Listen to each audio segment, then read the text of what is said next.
Test one, two, test one, two. There we go. All right, let's get it rocking, gang. Let's grab all of our friends, bring everybody in here. Bingo, there we go. Good morning, good evening, good afternoon, everybody. Dante here, glad to be with you. So many nice, familiar faces. I'm excited for today. It's Expert Friday. And that means we're going to get to dive into some webinars today, some one-to-many presentations. Super, super excited about that. Today's Friday, so normally Russell's here for Expert Friday. Russell's actually speaking at an event this week, so he will not be able to join us this afternoon. However, I'm here ready to rock and roll and do the thing. So, in case you're new and unfamiliar, here's how these sessions work. Fridays from 11 to 12, the current hour that we're in right now, it's an open borders questionnaire. You can ask me any questions you have about anything, any track in the challenge. From 12 to 1, we're going to go into our expert specific portion of the challenge where we're answering expert specific questions only. Any question you have about the expert track of the challenge or your one-to-many presentations.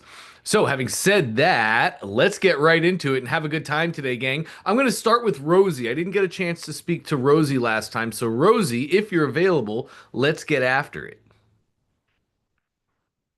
And if you're not, that's a-okay, Rosie. I'll keep rapping back. Here she comes.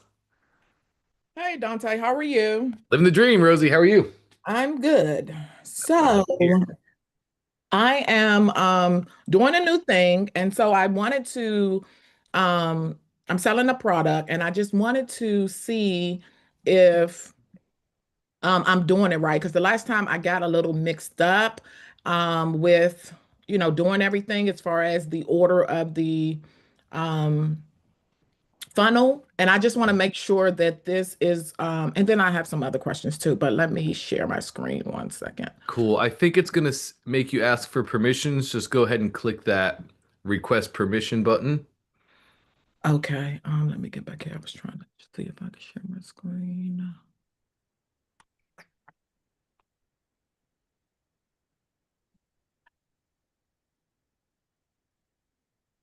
Okay. Gotcha. Beautiful. Okay, so do you want to start here? Um, Mm-hmm. the order? Okay.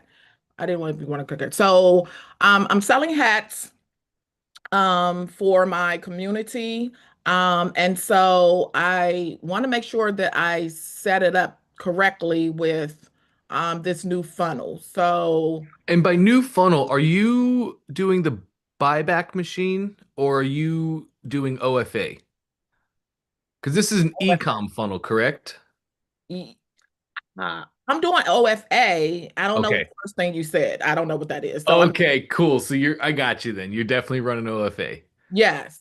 So I guess I just want to know, is this like set up properly because I have not done a product before. I mean, that's the good thing with here being on these calls and hearing both sides with Trey and hearing what you have to say too. It's just like, okay, I had know that he had mentioned like you could sell hats to your community. So that's what I want to do to see. So Great. this is the hat.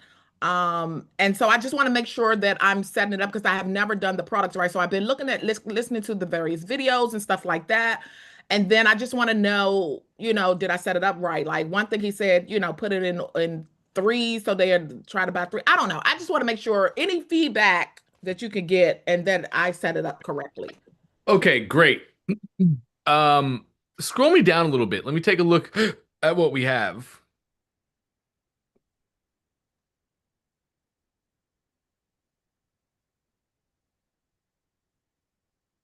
Nice.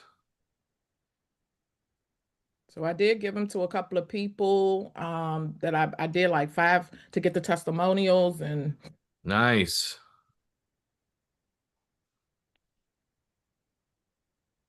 Oh, wow. Rosie, you did a great job here. well, thanks for all your videos. I've been going back and watching.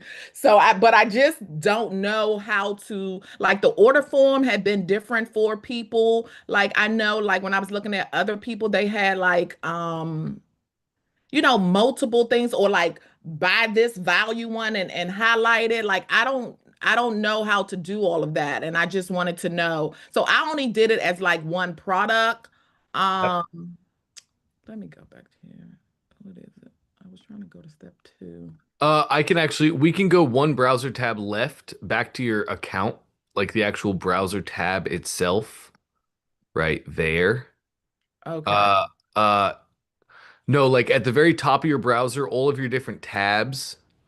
Oh. Yes, yes, Oh, great. okay, Okay, okay. enter the editor here, please. Let's take a look. Why is it- Okay. Put your mouse. Yes, beautiful.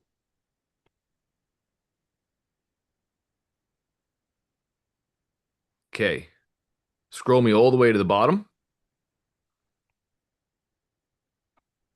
Great. Click your order form. And then at the top right, go to step 2 of 2. Nice. Now we can see what you have on step 2. Great. I love this. So your hat is just a one size hat, right? It's just, Yeah. there's no variants, there's no crazy color schemes or no different sayings. It's just, here's my hat. I mean, that's how I just wanted to start off simple. Of course, I want to expand, but that's another thing I wanted to ask. Should I incorporate all that stuff? Like, this is my first rodeo with No, I, products because I'm usually doing master classes and stuff like that. So I don't know. yeah, okay. You're no, Rosie. The simple answer is no. Don't go to all the crazy nonsense. For every SKU we add to our business, we 12x the logistical complexities of our business. So, like, as soon as you start adding different colors, different sayings, those are all new SKUs, different products. So don't even worry about any of that. Here's what I want you to do, Rosie. Trey teaches a customer first marketing methodology where we don't just say, here's a hat that I like, here's the thing that I would buy, and then sell that. We first go to our community or our customers. We survey them and we ask them, hey, which is your favorite hat? Specifically, the terminology that we use is of these hats, which one would you buy? Really important to use the right terminology. Not which one do you like the most, which one is the cutest, which one is your favorite, which one would you buy? So you have a community that you want to sell this to, which means those are the people that want to buy this, Rosie. Just leave it at one SKU. One hat, one saying, one color.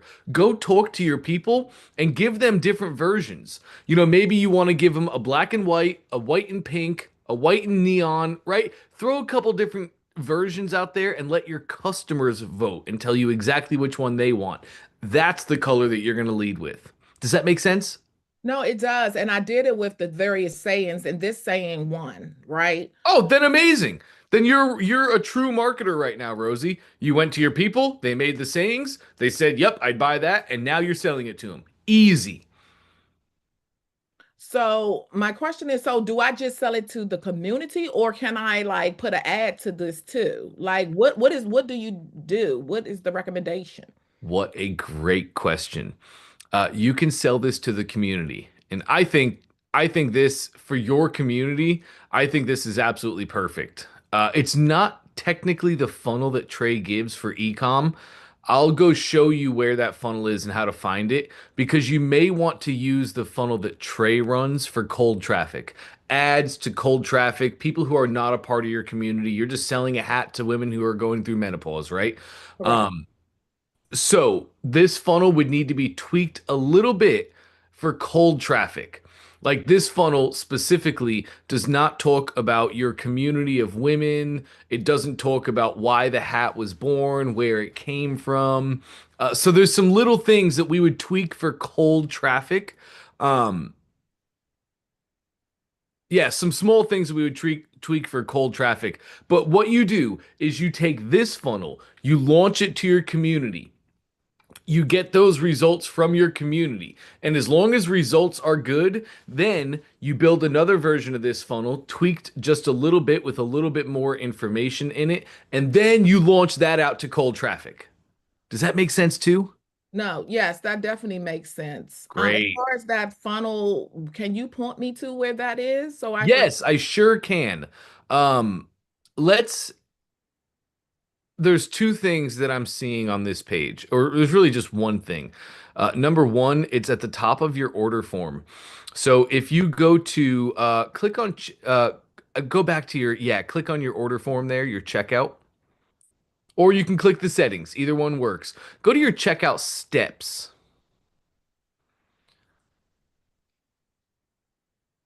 And there we go. Down here at colors, we have our active and our inactive step.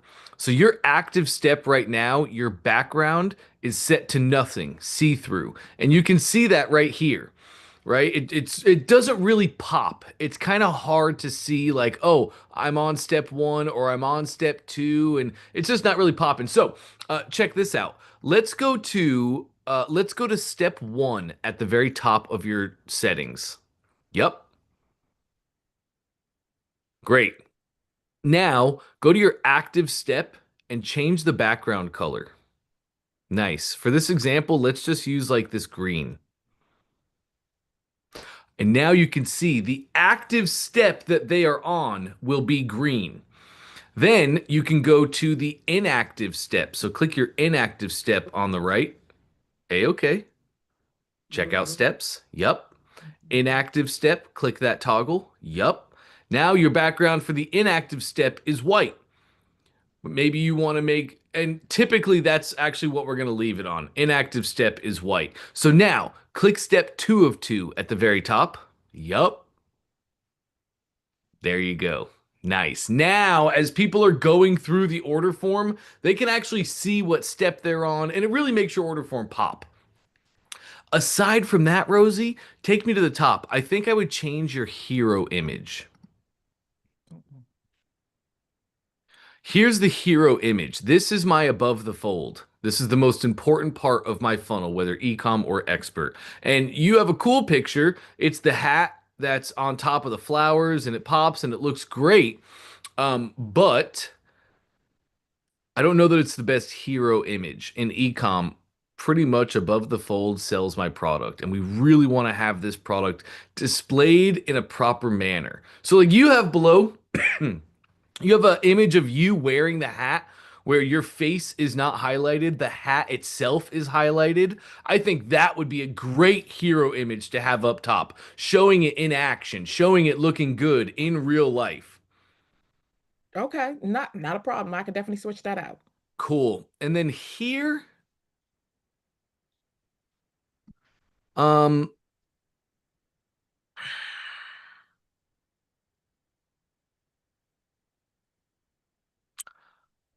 I probably wouldn't show three here. Okay. Um,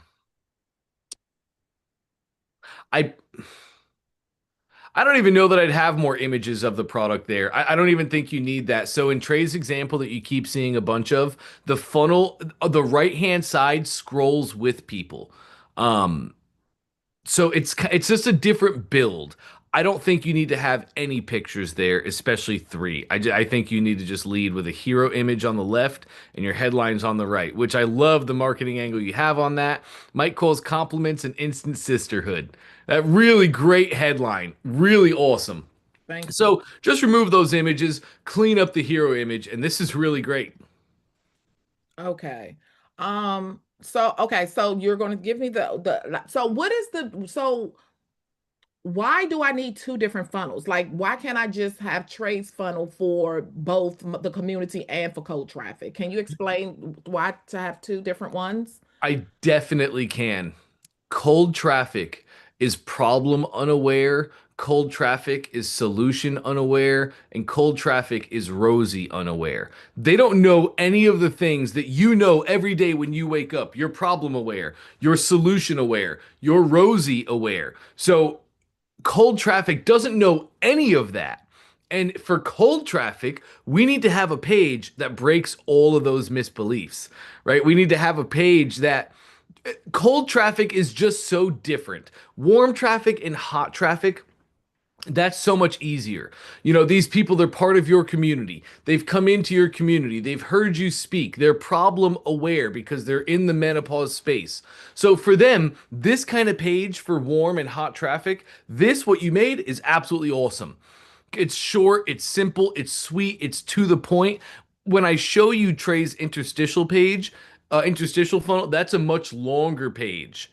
It's got a lot more copy. It's got a lot more text. Trey's interstitial page starts out with a story, and it's going to be your story of why you started making these hats. Like your funnel right there doesn't have that, but that's okay because that's for warm and hot traffic. They already know your story. They already know why you're doing what you're doing, and they're a part of it. They bought into it. So they a simple funnel, clean funnel like that for them is perfect. For cold traffic though, Trey's interstitial funnel really works well. Okay. And like you said, it's more stories because I want to kind of like work on both because my community is not huge, right? So it's Sure. only right now, it's only 24 people. So it's not like, Oh gosh, Rosie, well, I'm sorry, my wife is calling. Can you just give me 2 seconds? sure. Thank you.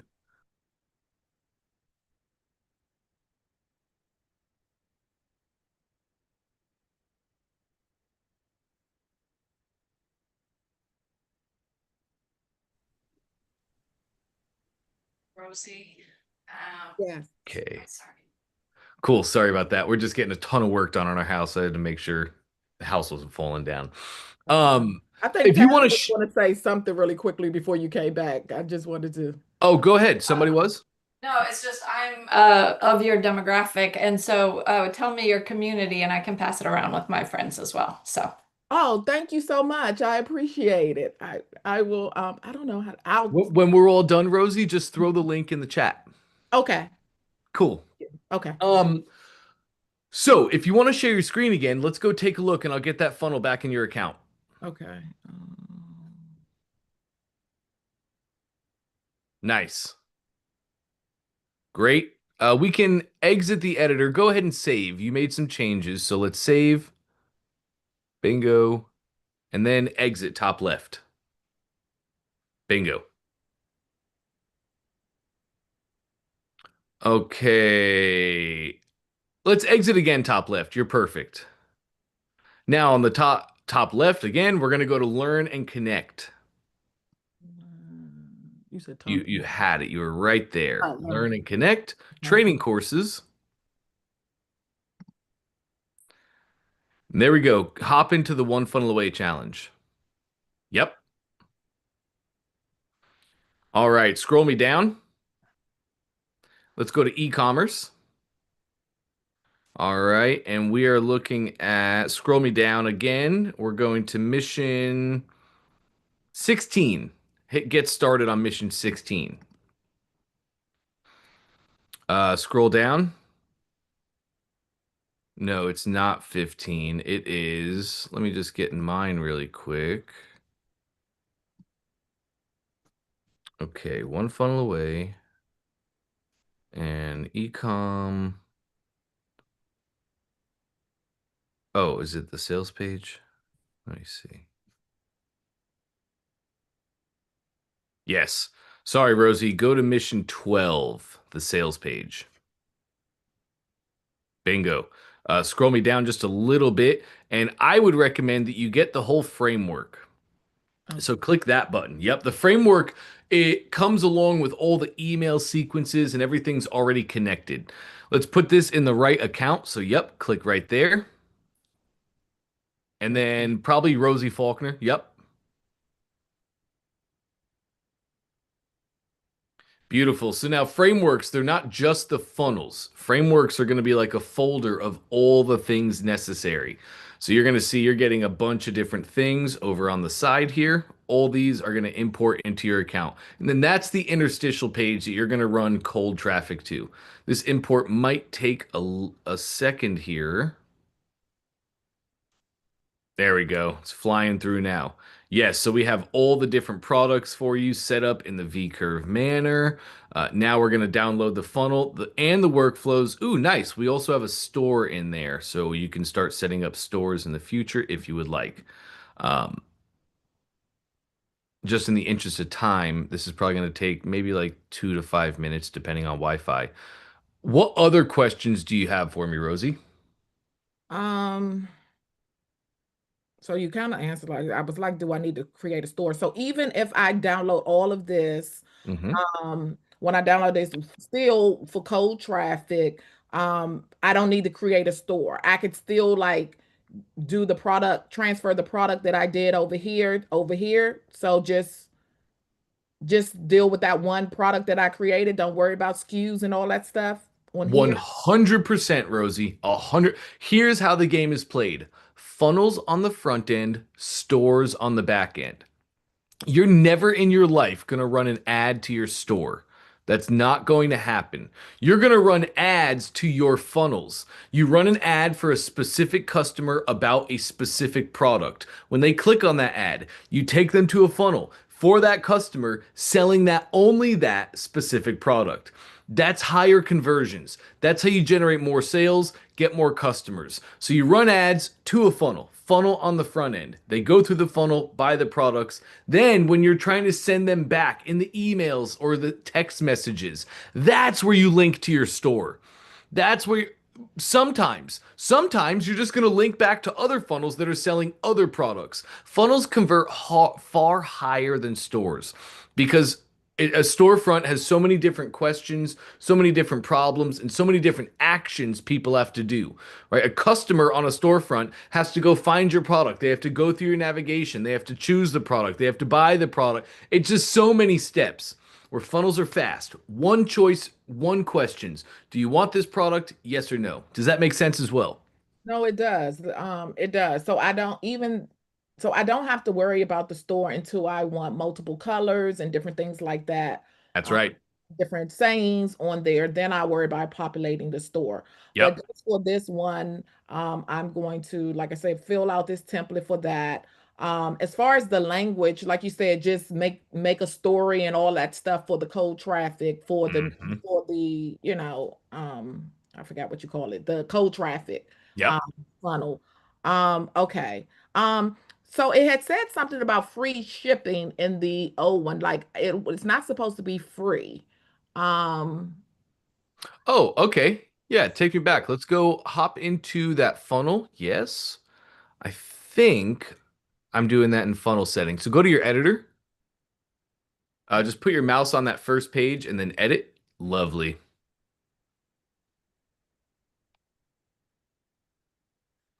All right, scroll me all the way down to your order form at the bottom. Bingo. And click it. Nice. Shipping options.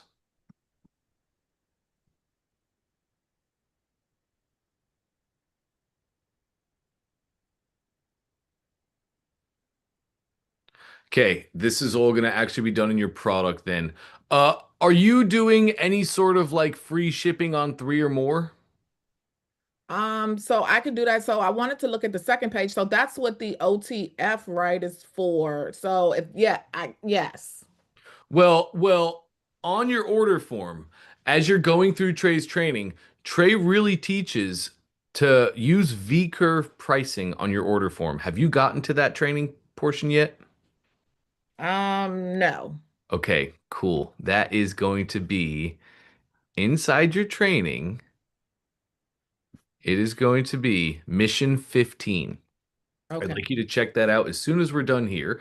Reason being, right on your order form, this first page in the funnel, you can sell one, two, three, four, five, and 10 uh, uh, hats right here. It's actually a pricing model that Trey likes to use where we're going to put a lot of incentive on buying three hats.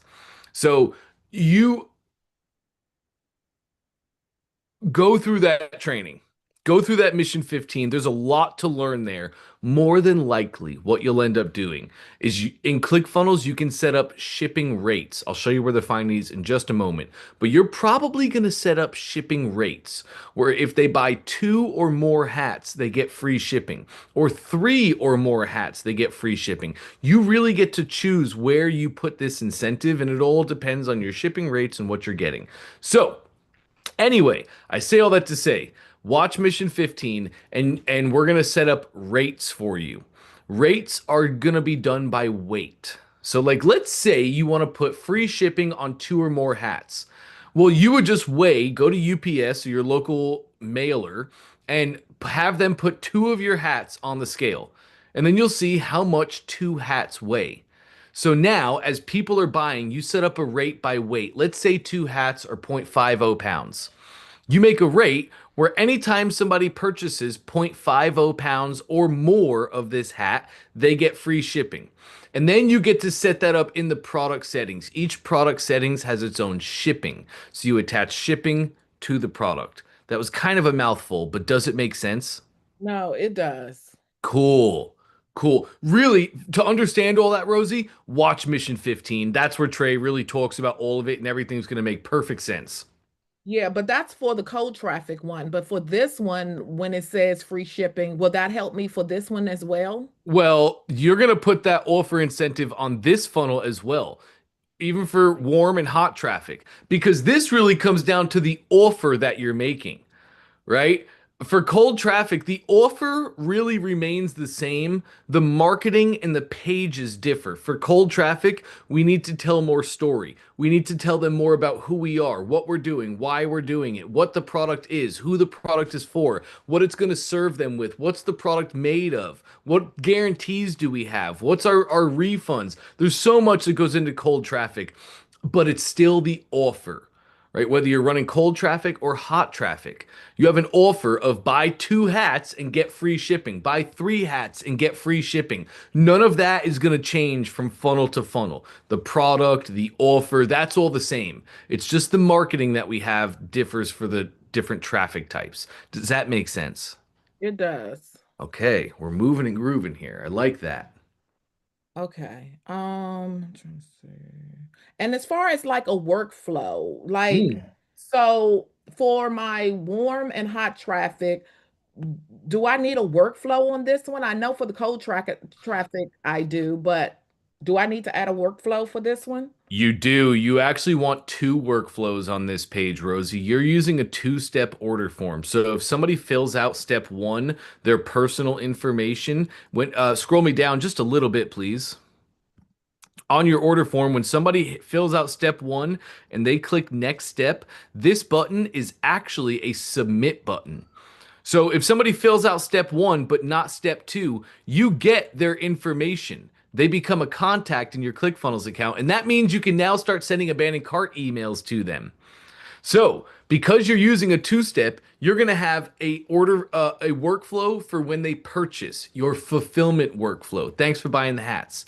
You're also going to have an abandoned cart workflow for if they fill out step 1 but not step 2. And again, you're going to learn this as you keep going through these ecom trainings, but a ground rule of ecom is never reveal price before first establishing value. So a lot of times we want to use 2-step order forms, especially when we're launching our products initially, because we want to hide the price on step 2. So nowhere on the funnel would you have the actual price listed, which I don't think you do. I didn't see your price anywhere. The only way for them to find the price of the product is to fill out the order form and get to step 2. Now we're getting a ton of abandoned carts. We're building up our list. These are the people that you get to call. Does that make sense?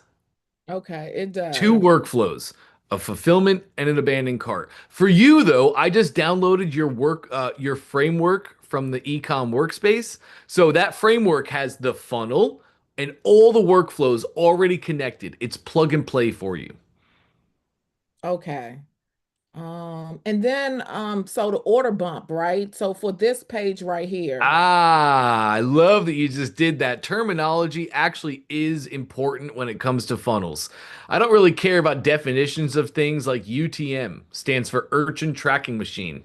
Who cares? I don't really need to know that, but my funnel definitions, it is important that we learn these. You said order bump, but then you took me to an OTO page. So One-time offer, right? one-time offer, correct. This order bumps only go on the order form.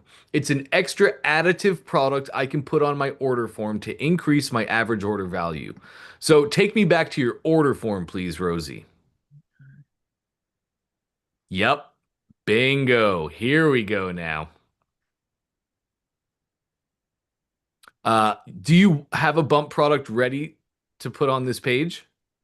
No, like what examples could that be for my community then? No, the answer is no.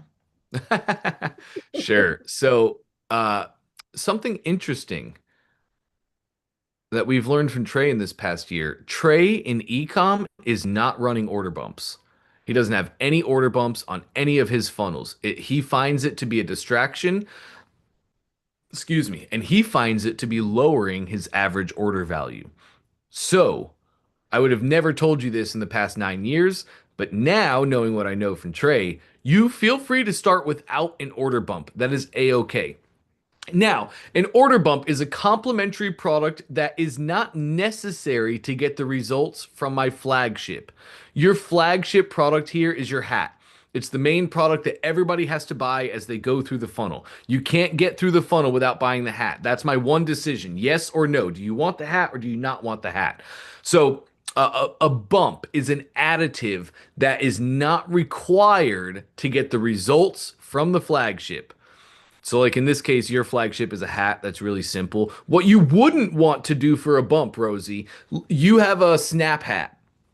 Yeah. You would not want to make the snaps a bump. Like you would not want to sell a hat without the snaps and then make the snaps as an order bump. You would not want to do that because now people have to buy my bump to be able to use my product. Kind of a silly example, but hopefully it makes sense. Um, like for you, you're already selling ecom. So I wonder if you have like if you had a necklace, if you had earrings, I was thinking like a um, pen because I was listening to what Trey, I did get through most of it, and he was just like something lightweight and different things like that. So it yes, was like stickers or like I was thinking like a stickers. If you have button or like something. little bracelets for your community, or like the rubber Livestrong bands we all used to wear back in the day, those still work like crazy. This would also be a great time to throw in a digital product. You have a hat that's all about menopause, a stage in women's lives. So to your community, this might not be the best bump because they probably already have it. But like maybe a digital product, maybe a $9 course, how to deal with menopause. Maybe a $9 course on just something a short, simple, easy information product. This might be a great time to put that as a bump on your cold traffic because now, like maybe is your community paid or is it free? So it's free. Cool. Okay, My cool. question, it's free, but my question is because you got my wheels turned because I was thinking about this. So Uh-huh. the order bump could it be because you probably don't remember because you talked to so many people, but I did when I first started. We did the inner critic speaking. You know what I'm saying? I did like a short course for that had like an audio version so they can speak to themselves with respect and the I think it was like the 7 things you shouldn't say. Yep. So with that, because I was trying to figure out how to tie in, what I previous did with this hat because it all intertwines. Mm-hmm. So you can absolutely try that, Rosie. That could absolutely be a bump. You can give them the course. Yep. What do you sell I think you had your course priced at 997 or 17, is that right? I know we lowered it. I haven't looked at it. I think it was like, yeah, I think it was like 19 something, like 1997. Yeah, I'd probably put it as a bump here for like 1797 or 1497. And then try it. The beautiful thing about ClickFunnels is you can just try. You can plug things in. You can see how it goes. But your customers are women. Your customers are women in menopause. So you can make digital products for women who are in menopause. And then maybe just like reposition it as the bump says, uh, uh, menopause secrets. Learn my secrets to positive self-speak as you go through menopause. Something simple, right? You just want to like make sure it actually ties into this hat and this customer. But yeah, either another physical product that you can make great margins on, or you can try a digital product here as well. Okay. All right. And then I know just so this second page, like we back to the OTO. So is this okay to do the multiple hats here or Yes. okay. So this is where I put the picture, keep the picture of the three hats, and then just offer whatever. I mean, I didn't say Yes. A filling it out. hundred percent. 100%. This is perfect. Perfect. You should make a better image of your hat though, Rosie. Oh, Like you can just see that the edges of the hat are really fuzzy all around the edge, and we want to have really attractive images of our products. The better the images, the higher elevated our brand looks to our customers, and the more elevated our brand looks, the more purchases that we get. No, I received that. I'm good Cool. feedback. I would definitely do that. Cool. But yeah, aside from that, that looks fantastic. And then I can see you're running down to a thank you page. Let me just check that page out for you really quick. I want to make sure it has one thing. Order confirmation element. Bingo. That's awesome. So this is really important in an order form funnel or a sales funnel. You have to have an order confirmation that actually shows them what products they purchased and how much they paid. So you have that. Yes, this is rocking and rolling, Rosie. Come up with a bump, throw it in there, or don't, and launch right away. Okay. Success loves speed. So there we go. Yes, come on with it. Yes. Thank you so much, Dante. I really appreciate your help. You got it, Rosie. Great questions and great work there. Thank you. Okay, let's hop over to Karen. Good morning, Karen. How are we? Hi, Dante. How are Good to see you? you again. Nice to see you. So I couldn't launch the funnel this week. I was not Okay. feeling very well, but also because I really want to launch it with the WhatsApp integrated. Like I know that's key for me, Mm, but it's been so hard. So I wrote to ClickFunnels supports and they sent me this instruction. So it's super, I'll be honest, it's been very complicated for me to integrate it.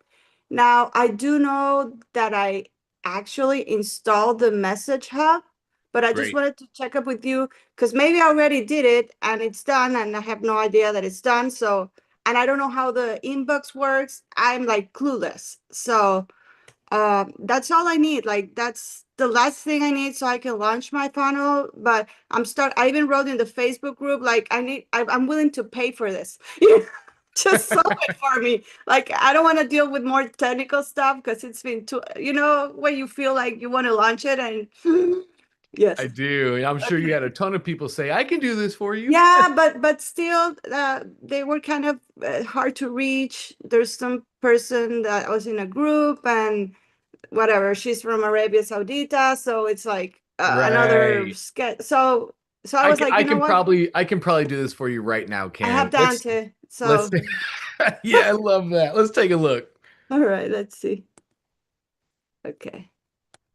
Uh-huh. So whatever we did the other day, can you see? Yes. Okay, do you see the funnel? Yes. Okay. So what we did the other day, I erased it. Because oh boy, it's a mess. So, but I do have this message hub. Do you want to You check it? do. Yes. Click into that, Okay. please. So this is what happened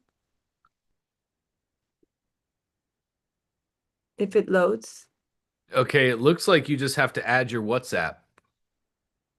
Yeah, here it had two emails, but wait, I don't Right. know why they're not coming up. Let me see. It's just loading up though. I don't think you have your WhatsApp No, enabled and I yet. don't know how to do it. It's Okay, just I can help you with that. horrible. On the left-hand side, you have chat inboxes, email, site, and new inbox. Yep, click new Oh, inbox at the this is that bottom. what I tell you. Look at that. Okay, this is what these two things. So, Yep. uh-huh. So But what's the difference? that's really just the system telling you welcome and giving you a quick message that you Yeah. can look at. Yeah. We need to get your WhatsApp integrated. So Yes. click new inbox on the left-hand side. Here. Yes, Okay. perfect. Oh, okay. Oh, I'm And I gonna think cry. you already see the WhatsApp integration there, so Yeah. click on Oh that. boy. Well, when you don't know, you don't know. Yep. And now Okay. you just have to input that information, which you get from your WhatsApp. Support gave you the docs that's going to show you exactly where to find all that in WhatsApp. No, I don't know. Oh, really? I have I it. don't know. I mean, I didn't understand half of what they sent me. So what should I do here? No, I'm really confused. Don't laugh. I It's understand. I okay. understand. I'm just overwhelmed. Sorry. Let me see if I can just find you this exactly. Even There it John is. is laughing. I can see him. Inbox configuration. Yes. Yes. We're adding it. Don't laugh, John. I'm That's watching right. you. Okay, I got you here. Uh-huh. I got you, Karen. Let me put this in the chat. Uh-huh.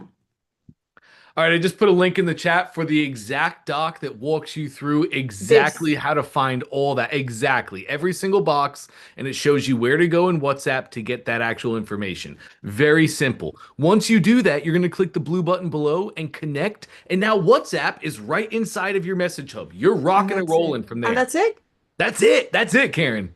Thank you. I was Awesome. about to pay for that. Never again. You have a Dante, right? I have Dante. All right, perfect. Okay, that would be it. I mean, for now, Awesome. there's always something coming up, but you know. Awesome. Well, let's get But you thank rocking and you. rolling. Thank you You, so much. you got it, Bye, Karen. guys. Thank you. All right, Angela's next. Good morning, Angela. How can I help? Good morning. Okay, I feel like Karen. I've been working on this opt-in page forever, Okay. and I think I deleted it somehow and had to build it all over again, but I cannot get this figured out. So I need your help. I need Beautiful. the PDF added because I couldn't get it to work even with your chat bot. That PDF meaning the lead magnet, the thing you're giving them. Correct. Got you? And also I use one of the templates, but it's not giving me a thank you page. So I didn't know, just listening, do I need to have, should this be an order bump and after they opt in, or because I have my other books in the workbook. So I thought maybe I could do a book funnel. I don't know. So I just need, just give me some direction. And I really need Great, to get this active and working. great Because your questions, chat bot Angela. was like, okay, let's start this again. Uh-huh. Great I can hear questions. you. We can do this in like 5 minutes. Go ahead and share Oh, your screen. all that sleep I missed, and you only got 5 minutes in. Okay, let's see Ooh, here. Scott, what's the advantage of WhatsApp? Great question, Scott. It's just a communication channel. So like WhatsApp is a pretty much a globally accepted communication channel. It's not like texting, if you're going to go texting internationally, that has charges and it's harder for people like South America mostly doesn't do texting like that. So WhatsApp is kind of a global way to communicate. If you were going to go to China and you were going to go to an event, you should definitely have WhatsApp set up because you'd be able to communicate with people right there. So Karen's people use WhatsApp for communication. So she's bringing that WhatsApp into her account so she can do it. Lovely. Okay, here we go. Nice, nice, nice. Okay. There. Are you seeing my screen? Yes. Okay. So this is first thing I always look at is the left-hand side. I want to see what the build is. Show me the steps and I can see what the funnel is. And we have an order form, an upsell, and a confirmation. So you, interestingly, Angela, I heard you say opt-in funnel. That's what it was titled. Okay, and as I'm looking at this page, so interesting. I'm looking at right now the left-hand side. It calls it Mm-hmm. a two-step order form. That would Mm-hmm. tell me we're selling a product here. But then as I just look at this page, we have a name, email, and a submit button. So functionally, it is set up to be an opt-in page. That's great. So I built this whole from scratch. So I don't know. It probably looks a hot mess, but so I could Yes. have made it into a opt-in page. Maybe, I don't know. Right. I do think that's what you did. When Mm. this funnel first launched or loaded, excuse me, I think I was seeing a different page. Was Oh, that your, yes. was it That was that? the Okay. second page. Mm-hmm. Let me just take a look at this. Okay. Which I literally just threw that on there just because I don't know what I should be putting there. If it should just be a thank Cool. you page. Let me show you what you should be putting there. This is Okay. so important to talk about with opt-ins. I see this happen all the time. You've done nothing wrong here, Angela. You did what everybody else in the world does. So, first, somebody comes to your first page and they opt in. And they're opting in for a thing, a lead magnet, something of value that they want to trade their information to get that value thing from you. Mm-hmm. After they opt in, they're going to be taken to the next step. And in an opt in, regardless of whether that next step is a thank you or an order form or a webinar, like after they opt in, okay, let me explain it this way. Sorry. After they opt in, we always must, after a customer does an action, whether it's opting in or purchasing, anytime somebody does an action, we must confirm and affirm the action that they've just taken. It's our congruency as we move through the funnel, and it's Mhm. so important. So let's look at this from a customer viewpoint really quick. Take me back to your opt-in page, the first step in the funnel. Yes, I'm a customer. I'm just somebody who's struggling with my marriage and I need to reignite the passion, right? Or I'm struggling in my marriage and I need to get the guy to start reconnecting. I opt in, I put in my name and email and I click the button, and then I'm taken here to the next step. Let's go to that next step. And the first thing that you hit me with here, don't worry, we're going to change all this. I'm going to help you out. Mhm. But the first thing that you hit me with is join my inner circle. I Oh, do see your free guide is on its way. Here's how to get it. But that's not the headline. That's not what my eye is drawn to. So right. now, as a customer, I'm confused. Hmm. It's like, wait, hold on. I just wanted my thing. I wanted my guide to reignite my passion. Where is that? Now I'm confused. Now I'm not even listening to what you're saying on the page. I'm just closing it and I'm done. I might go to my email and I might find the thing, or I might not. I might just give up and say, I don't understand what this is. I'm not taking a chance on Angela. And I'm going to go Right. back to Google and try and find something that works. Does that Now, make sense? yeah, I mean, I absolutely intended to have a thank you page, but I thought when I got this already pre-built funnel Uh-huh. that it would be a thank you page. So I'm thinking, is it hidden? So I didn't do anything until I thought I'm not giving up any more hours until I talk to you and Um, and figure this out. So great. Sorry, I just have a message. that's okay.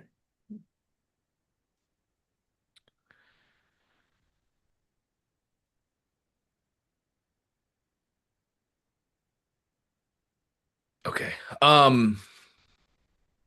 So is there a Sorry. pre-built We can thank just you use page? this, Angela. We Oh, can okay. just use this. Hmm. So we're going to make the top of this page right here is going to be our thank you. We're going to have our headline and it's going to say, our headline is going to say, congratulations, you've received my free thing. So not up there. Oh, Uh, I don't even think we need to have that blue banner. so get rid of it altogether then? I don't need you to get rid of it now. Let me just dress this page up for you, do the right thing, and Okay. then you can make any changes, remove or tweak anything you want. That first headline, that should thank them for their actions. Not that. Not this one, your headline, join my inner circle. Oh, okay. Yes. All Just right. type in thank them for the action. Okay. All right. For Great. the Thank them. And now, keep going. great. Now click off to the side just to get out of our text editor, anywhere to the side. Yep. And now we're going to add a sub headline. So put your mouse on the headline Mm-hmm. and add element. Click that add element button. Perfect. And now let's add a sub headline. Lovely. Click on your sub headline and let's go to the settings of it. I Oh, want to okay. make this just a little bigger for you. So let's go to Excel. That looks really nice. And let's change the color too. You want just black text, just like you have here. So go back to your settings. Yep. Down to your color and just make that black. Great. Awesome. Now your subheadline is going to um this is a new email that you have, right? Do you know if your emails end up in promotion? Uh, rephrase. When somebody opts in, you're going to send them an email that says, "Here's your asset." Is that a new email address you're sending from? Like your emails, when you send an email from your business email, do you know if it's hitting the promotions folder or if it's hitting the inbox? Um, hmm, You don't know, and that's a-okay. I'm not sure. Are Is this a new email? Is this a new business, a new domain, and a new email for you, Angela? Oh, you mean the email that I actually set up for this? Is it a brand new email? Yes. Um, yes, it is new, but I've used it here to test things. Okay, but it is new. So more than likely, you're going to end up in the promotions folder. So the subheadline would typically say, please go check your email. I've already sent your special guide to you. If you Okay. find my email if you don't see my email, check your promotions and spam folder. If you see the email there, please click the star to make sure you don't miss out on any of the other amazing things I have coming for you to All of that should transform. be there in this Yep, all subheadline? that should be Oh, right there in the subheadline. 100%. Yep. okay. I'll So you can go probably back and just watch say, it. yeah, please click the star on my email, and then I'm gonna get you the link for this recording right now. Okay. And I think I get your notices for the recording. Good, great, great. But either way, I put it in the chat for you, and you'll have it. Cool. That placeholder text should work just fine for now. Then we're gonna probably change up the image that you have right there. Mm-hmm. The image is for the next thing, but we probably want to just make it an image of whatever was on the previous page, the Okay, I thought opt-in. about that. Yep, Mm-hmm. because that's the thing they're opting in for. Look at you go. Nice. Okay. Then you'll probably want to put a button right down below this. Angela, personally, I'm a huge fan of over delivering on my fulfillment. I like to over deliver on my fulfillment as much as I do my products and my services. So here's the thing. You can put a button right here on your thank you page that Mm-hmm. will link them to the lead magnet. So whether they're a customer who's used to clicking buttons on a thank you page or going to email to find their thing, you've delivered it every way possible. I don't like support tickets. Call me lazy, call me whatever you want. I don't care. I don't like Mm-hmm. sitting at my computer answering support tickets, resending assets I've already given people access to. It drives me bonkers. So I'd love to over deliver on my fulfillment. There is a downside to putting buttons on your thank you page. I don't think you need to worry about it, but I do want to share it with you so you guys are knowledgeable. If you put your button on your thank you page is shareable. So what happens if a guy like me goes to your thank you page and says, "Oh, this asset is right here." I copy the URL and then I send it out to my people. Mm-hmm. Now my people didn't have to opt in. They just went to the thank you page and clicked the button. So, if you're really trying to protect your asset and if you're really trying to make sure people have to opt in to get the thing, then you would not put the button on the thank you page. Okay. Your people, though, Angela, I imagine you probably won't encounter that. So at the start, I would probably put a button on the thank you page that gives access to my asset. I would probably do it in the email as well. Does that all make sense? Yes. Great. Most important thing of our thank you page, though, is as somebody opts in, boom, they're taken to my thank you page, and I'm talking about the lead magnet they just opted into. Mm-hmm. There's no confusion. It's congruency between pages. That is so unbelievably important. And now we Okay. really have it. Here's the next thing I would have you do. Take me Mm-hmm. down below that image and move your mouse to the where you have your free guide will be in your inbox within minutes. Put your mouse like to the side of that. Like Um, right there. okay. Oh, sorry. Click anywhere on your funnel. You're in the settings to the right-hand side. There you go. Now put Okay. your mouse like here. Uh, Show me again. just Oh, above. okay. Got it. Yes, we're going to highlight our row. So start moving in left until you see the blue outline for your row. There it is. Click Mm-hmm. your action button, add row. Why do they always get Well, me? okay, so that's a great question. Now that you know where the action button is, come in from the bottom. So put your Okay. mouse like on that button and then start. There you go. Add row. Yes. And let's make a 3-column row. Okay. So now you might want to do what is very typical on thank you pages where you have a 3-column row. Step 1, go check your email or click the button below to access your free thing today. Step 2, follow me on socials. I share tons of information and I don't want you to miss anything. Step 3 might be check out the opportunity below to transform your marriage immediately. Does that make sense? Mm-hmm. The thank you pages are so powerful, gang. The reason I'm diving in on this right now, thank you pages are so powerful. So, What about the webinar? Is this a good spot to mention? yes, we're about to get into that. Yes, so good, Angela. You're right Okay. on it. So, on an opt-in page, customers have all power. They can either opt in and get the thing, or they don't want it and they just leave. They're all powerful. They don't really listen as much on on an opt-in page as they do a thank you page, because when they Mhm. hit a thank you page, they've given all power away, and they're always reading and they're always looking for you to tell them the next steps to do. It's an amazing piece of leverage for a marketer. Thank you pages are so powerful. Mhm. So yes, step 3 could definitely be step 3, go register for my totally free relationship masterclass. And then you would link them to the opt-in or the registration for the webinar. Or step 3 might instead, you might want step 3, you might want to try and get them right into another product where they can buy the one that you have here. So Mhm. it's malleable. Step 3 is malleable, but step 3, you want to push them to the next thing 100%. Oh my gosh, this sounds like another week of trying to figure out a stage 3. Uh, don't even worry about it then. See, Mm. success loves speed, Angela. So, step 3, don't even worry about the webinar registration. Don't put Okay. more things on because as I look down below, you have your inner circle and you're ready to sell that. So, just sell access to the inner circle and start. Okay.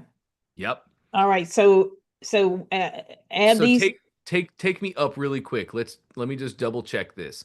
I'm gonna leave the blue banner up top. I'm gonna leave this as you rework this page. You can make your own decision on whether you want to keep it or change it or what you want to do with it. Mhm. So they hit the page. You thank them for the action. You're telling them where to look in the email. You have the same image of that's on the opt-in page, just confirming and affirming. Yep, this is the thing I just opted in for. Great.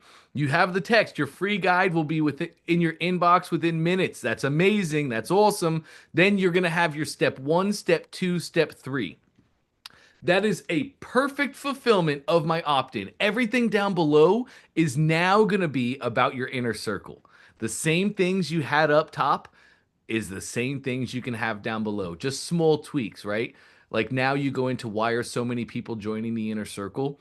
You should probably just have the section you had before where it would start out here of join my inner circle. Okay. Yep. So, and then it keeps going. Yep. Nice.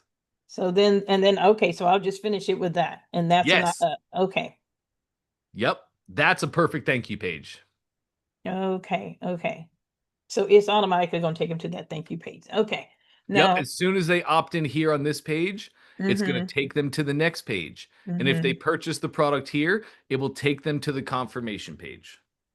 Okay, so what if I don't want to do this inner circle right now because I have a 4 o'clock radio interview and I wanted to present this Mm, option as an opt-in on the station today. great. So you want to acquire leads from the thing that you're doing. I love that, Angela. Just hide everything. Okay. Yeah, we can just hide everything. I'll show you how to do that. So go to your section settings. Yes. I'm Now gonna at the very eyeball. bottom right, look at Mhm. you. Yep. Hide those sections that you don't need right now. And then boom, you just have an opt-in and a thank you page. This But page is is this one hidden yet or no, not not yet? yet. It's still Okay. right there. So let's click on your funnel to get out of the settings. Great. Highlight the section. I want to do this from the Oh, okay. section, the green Mm-hmm. section. That's your section above. Oop, see, that's why I think I A-okay. did it. Click off to the side to get out of the settings. Move your mouse down. There you go. And now to the right. The blue is your row. The section will always be to the right of your row. So move your mouse out a little bit and down. And there it is. Green is my section. Section settings. Hide it. Bingo. Same thing. We're going to just hide everything. Yes. That's a lot of things I'm hiding. Yes, it is, but we can always unhide them. So your section here is probably going to start. Yeah, there you go. You got it. Yep. Oh, okay. Yep. All right. Bingo. And leave that button. So where is your asset, your Okay. PDF, your lead magnet? It is right here. I left it here. Mm, okay, Okay. Yep. In your files. Got you. right here. So just click on it. No, not quite yet. We're Okay. going to add this to your account. So let's save our changes. Top right. Great. Then we'll exit the editor, top left. Yep. And then we'll exit the builder, top left. And now we're going to go workspace settings, bottom left. Yep. And then my assets, it'll be in the middle of the list. Bingo. Let's go to your downloads because you're uploading a download for customers. And let's upload that file. I think I already did. Oh, Right we here. can take a look if you'd like. Yeah, click any of them, whichever you think it is. Is that the right asset? Would there be pages here that I can't see? Oh, We can actually view the asset. So what's really cool about ClickFunnels, gang, when you upload an asset or a file to your ClickFunnels account, we give that asset a URL. Just like when you make something in Google Drive gives it a URL and now you can share it over the internet. Same exact thing here. We've given it a URL. Go ahead and copy that. You're perfect, Angela. Put it in a new browser tab. So just hit that little plus at the very top, or that works too.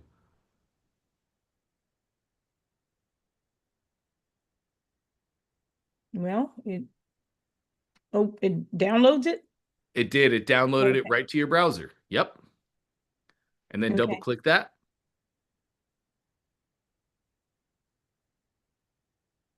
Can you see that? Because I have two screens here. I can't see that, but are Okay. you seeing the right file? Yes, I am. Lovely. Then you're perfect. So that's the right file. Now we just have to connect it to your funnel. So take me back to your ClickFunnels. Absolutely. We have that path copied already. So let's just go back to your funnel. Exit in the top left.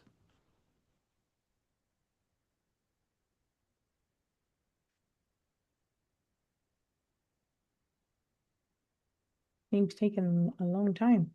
It is. Back to your funnel now, top left. Bingo. And just click on it. Yep.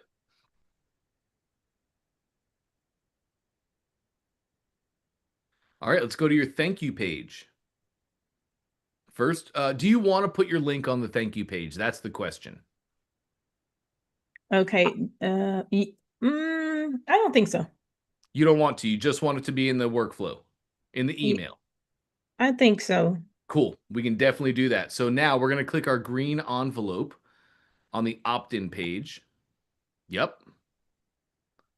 And click into it. Yep. What are those other things that are already listed? So those are called triggers. Mhm. Triggers are the different ways that people can get into this workflow. Right now you have 4 triggers. So it would be like 1, 2, 3, 4. And these are all different ways that people can get into the workflow. You might have like different funnels that you want. You know, if they opt into this funnel or this funnel, send them into this workflow. If they buy in this funnel or this funnel, send them into this workflow. It's just you have multiple triggers so you have full control of where people go and what actions get them in there. We can check out your triggers really quick. Click that trigger step. Now I can see the events first off. So they're all opt-in events as I look down. And the funnel is free PDF, book funnel 2, and this one is basically just like not a thing. So whether they opt into your free PDF funnel or your book funnel, they would get into this workflow. Does that make any sense? Yes, it does. Okay, So I don't love. need to change anything. It's all good. No, you can just leave this. You're Okay. fine. All Let's right. go ahead and close it down. Now, first thing, I want to do this with you right away because you're doing the thing today. In the top right, my status, this workflow is turned off. Let's turn it on. Ooh, Go ahead and enable. That's okay. fine. Yep. If a workflow is disabled, people will not go through it and it will not fire for them. So Oh, now we're enabled. Click click your circle, your plus, and send email. Yes. So here are the ClickFunnels email templates for you. Feel free to take your time and look through these. We have amazing, beautifully designed templates. We also have clean, simple, effective templates. Feel free to take your time and look through these templates. My favorites are 3, 2, and 1. They're clean, they're simple. They also look great both on desktop and mobile. So I okay. love them for that reason. Um, but you can feel free. You can go through and look at all the different ones we Well, have. three, And two, or one, once, it will be. okay, great.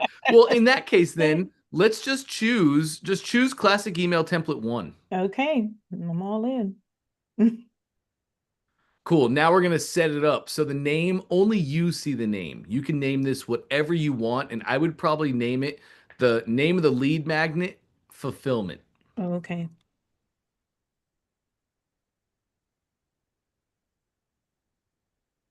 Cool. Remove all that classic email template 1. Nice. Great. Now the subject customers do see, and you'll want this to be something along the lines of your free your relationship reinvigoration is inside.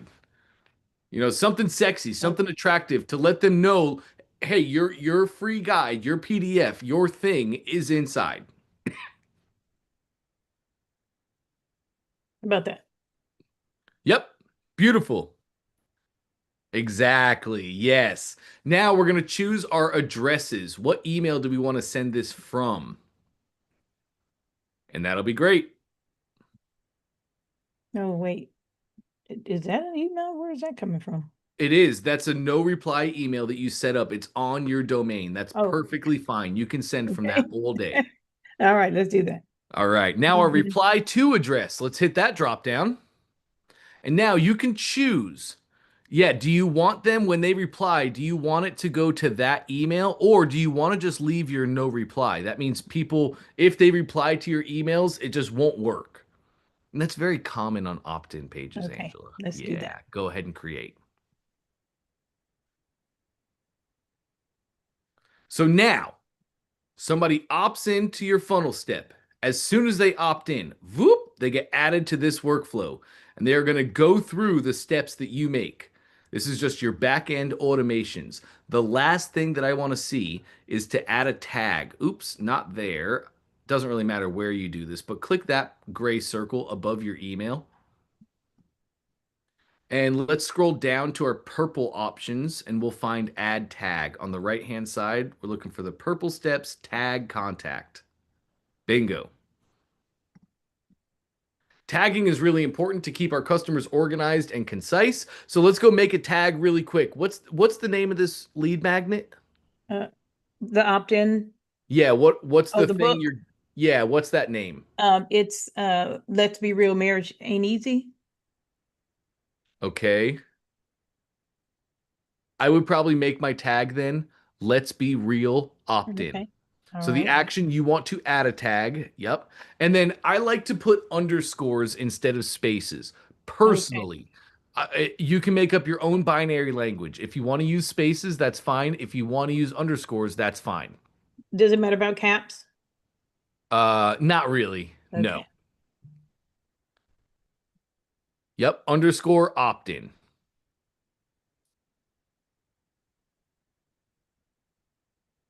Underscore, then opt, and then You can in. just make opt in one word. Okay. Beautiful. Create that step. And this is perfect, Angela. Somebody opts into your funnel step, they get taken into the workflow, whoop, and then we're going to tag them and we're going to send them their email immediately. So our tag actually didn't set up. Let's go back to that tag step and I'll show you why.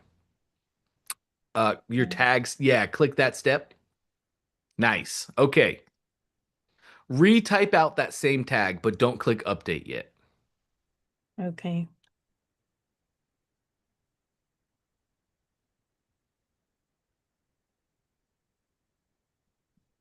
Nice. Now click it in the blue text just below. Yes. Now you can see an Oh. actual tag was made there. Update the. Mhm. Now it's gone purple. And now everybody who opts in gets added to the workflow. You tag them so you know who they are and where they came into your business at. Now you can see who's my leads, who came in on my lead funnels, who are my buyers, who came in on my buyers funnel. Tagging is so important to just keep our contacts organized. Okay. But this is perfect. I want to add one more step at the end for you. So go to your last gray circle. And we're going to add a pause step. It'll be just a little bit up on the right-hand side. A little more. Right there. Pause.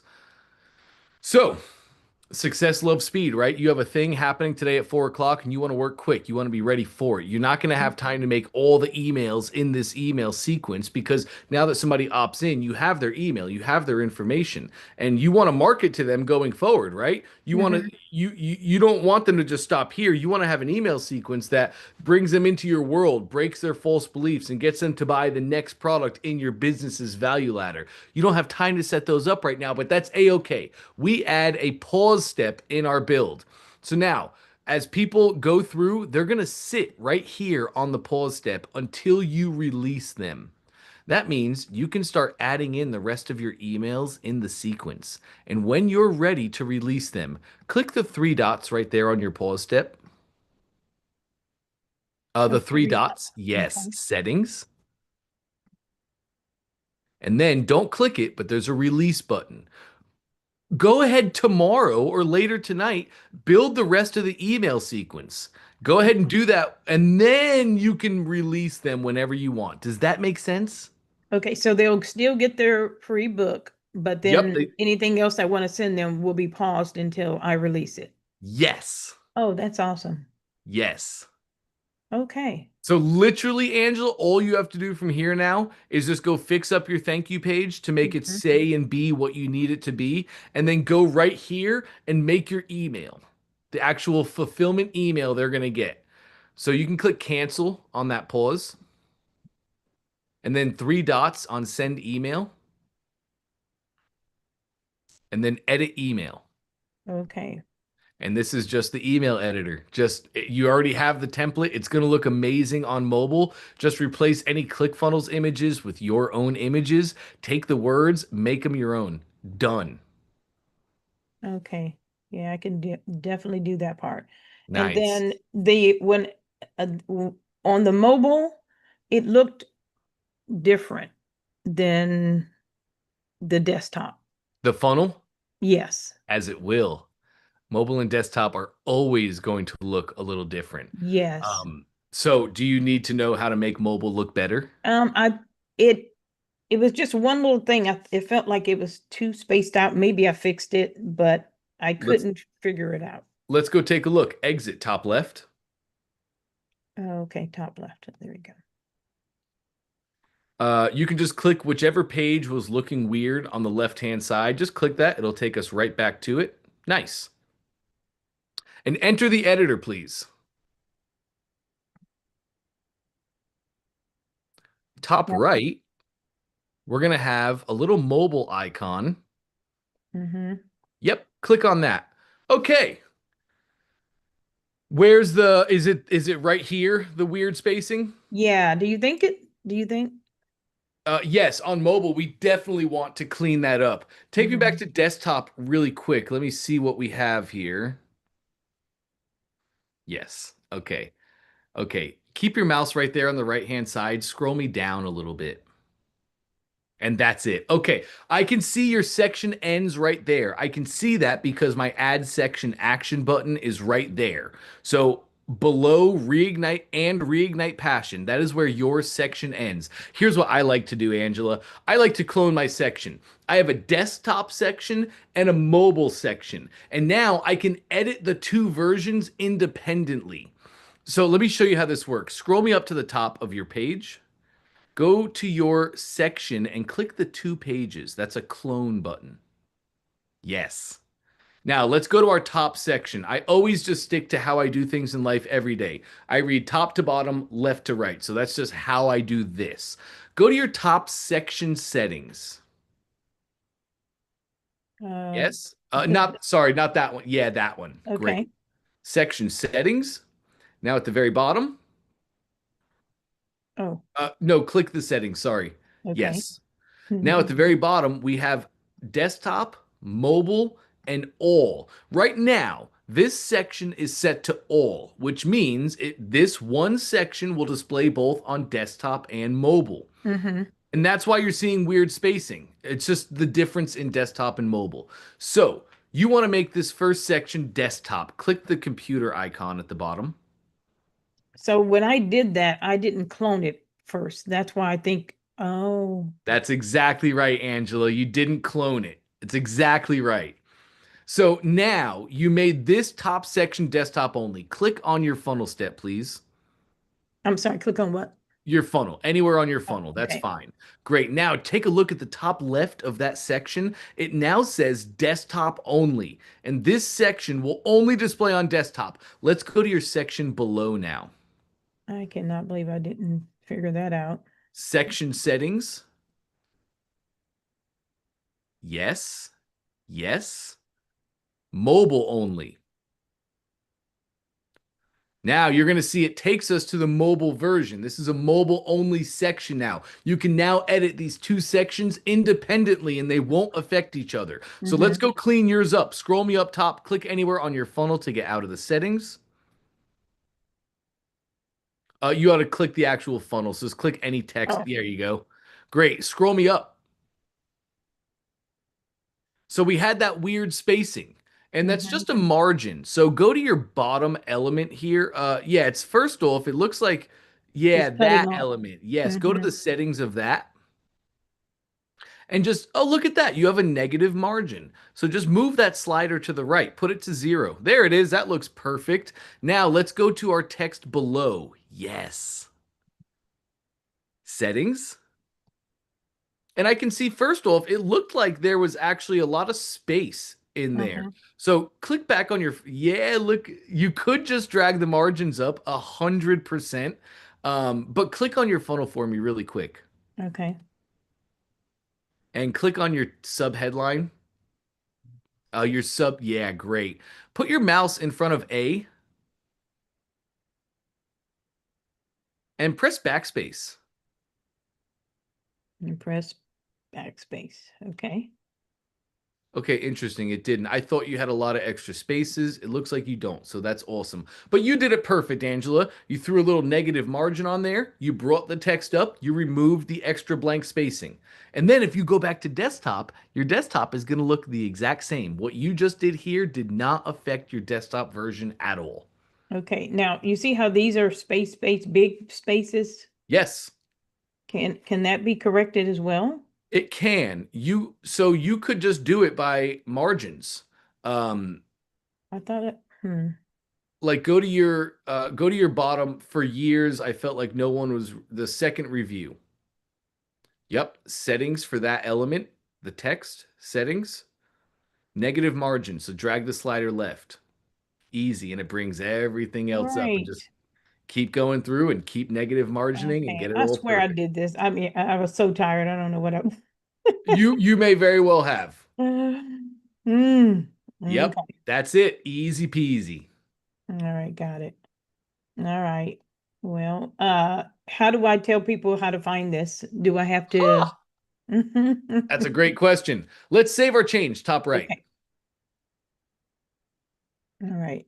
There we go. All right. All right, let's exit the editor, top left. Now at the very top middle is our funnel URL.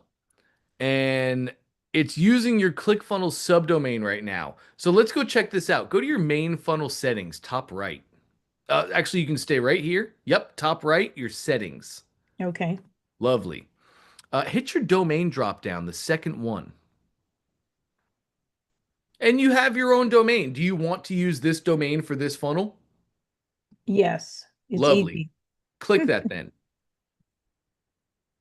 Awesome.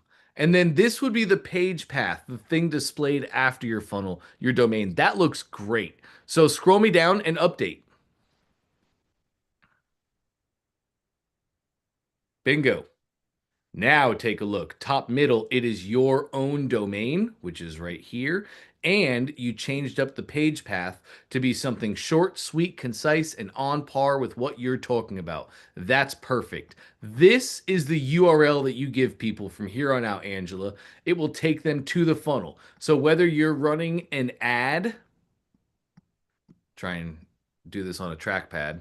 Whether you're running an ad, you send it to this URL and they click the ad, they go to this URL and they enter your funnel. Or whether you're going on a podcast or a radio show, you share this URL and they enter your funnel and go through the steps. Does that make sense? Yes. So So, good. but if I Gang, were this just is telling called, someone, I would have to say all that. well, you mean if you're like in person with someone? Mm-hmm. No, I would make a QR code and I would Okay, save a screenshot of that QR code to my phone so that's a I good can idea. easily just pull it up. They can scan it on their phone right there in the moment. Boom, done. That's a great idea. Okay, and I Yep. know how to do that. Nice, great. So the top URL in the middle, gang, this is what we call our funnel URL, and it is always where we direct traffic to. Now, what happens if I had if I did my book funnel and I wanted to use that again? You mean that domain? Yes. You can.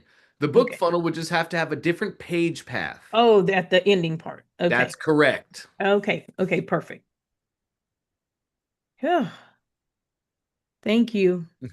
You are more than welcome. I hope other people saw value in this, that since it took so much time. I would have to imagine they did. That was great stuff there, Angela. Well, thank you very much. Absolutely. All Do right. you feel clear on you feel clear you know what you have to do to get ready for today? I think so. I'm just going to work on the thank you page, update all of that. There's nothing else I need to do other than remember the URL.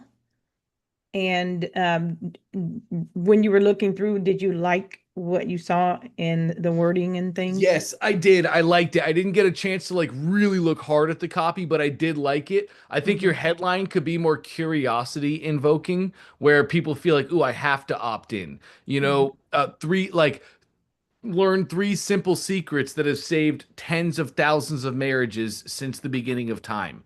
Okay. You know, or another headline might be something like the three simple secrets your what do you call them? To Your reignite passion or something like that? maybe maybe, but don't talk too much about the thing, The your thing. thing. Okay. Talk about the problems they're experiencing and the outcomes they desire, right? So like I might make my headline. I like to throw stones at people. Learn that from Russell, of course. But I Mhm. might make that headline the three simple secrets your counselor doesn't want you to know. Mm. Okay. And that all really comes down to like the customers that you have. Do your customers, do they go to counseling? Do they Mhm. feel like counseling is a waste of their time? Do they feel like they're being gate kept information? Right? As we know our customers more and have these conversations, I promise you, gang, your customers have the headlines in their head right there. Just keep Mhm. talking to customers, and that's how we dial in our marketing. But I think you could tweak up the headline to be more curiosity invoking or just talk more about the customer and the problems that reignite the passion. That's your vehicle for solving the problem. But Got it. show more of the solution, not reignite passion. They don't know what that is, right? Okay. Okay. Um, you know how 10 minutes a night for 7 days can transform your marriage entirely. Stuff like that. Okay. And the last thing I saw was your inputs, where you're asking for the name, email, and I think phone number you might have been asking for, but your Just name and inputs email. name and email. Your Mm. inputs didn't have text on them to show them like what to actually put in there. So put text on your inputs. Name will just say your name here. Email will say your email here. Oh, I just saw that little blue hyperlink and I thought it was automatic going there. In Okay. the editor, it's interesting because you can see that it's set to email, you can see that it's set to name, but your customers will not see that. So just make sure to put Oh, the placeholder wow. text. That's a big Aside deal. from that, yeah, aside from that, I loved everything I saw, Angela. It was great. Okay. All right. So real quick, to put the name, I just go to settings Yep, you and type in full name. click the input element, Mm-hmm. and then to the right-hand side, you'll see your settings. The top option is going to be the actual input itself. Are you getting their name, their email? Input type. Yep, input type. And then right below that, I think it'll say placeholder text or input text, something like that. It has a drop down with full name, first name. So that's the type of input that you're Oh, choosing. okay. Below that drop down box, Label text. there it is, label text. And that's Okay. going to show up on the box. Okay. I have in Nice. there full name. Can So you is share that your screen? yes? Oh, over here. Dr. Blythe, great question. I have an awesome solution for you. Okay. Label text. You do have it as full name, but I don't see It here.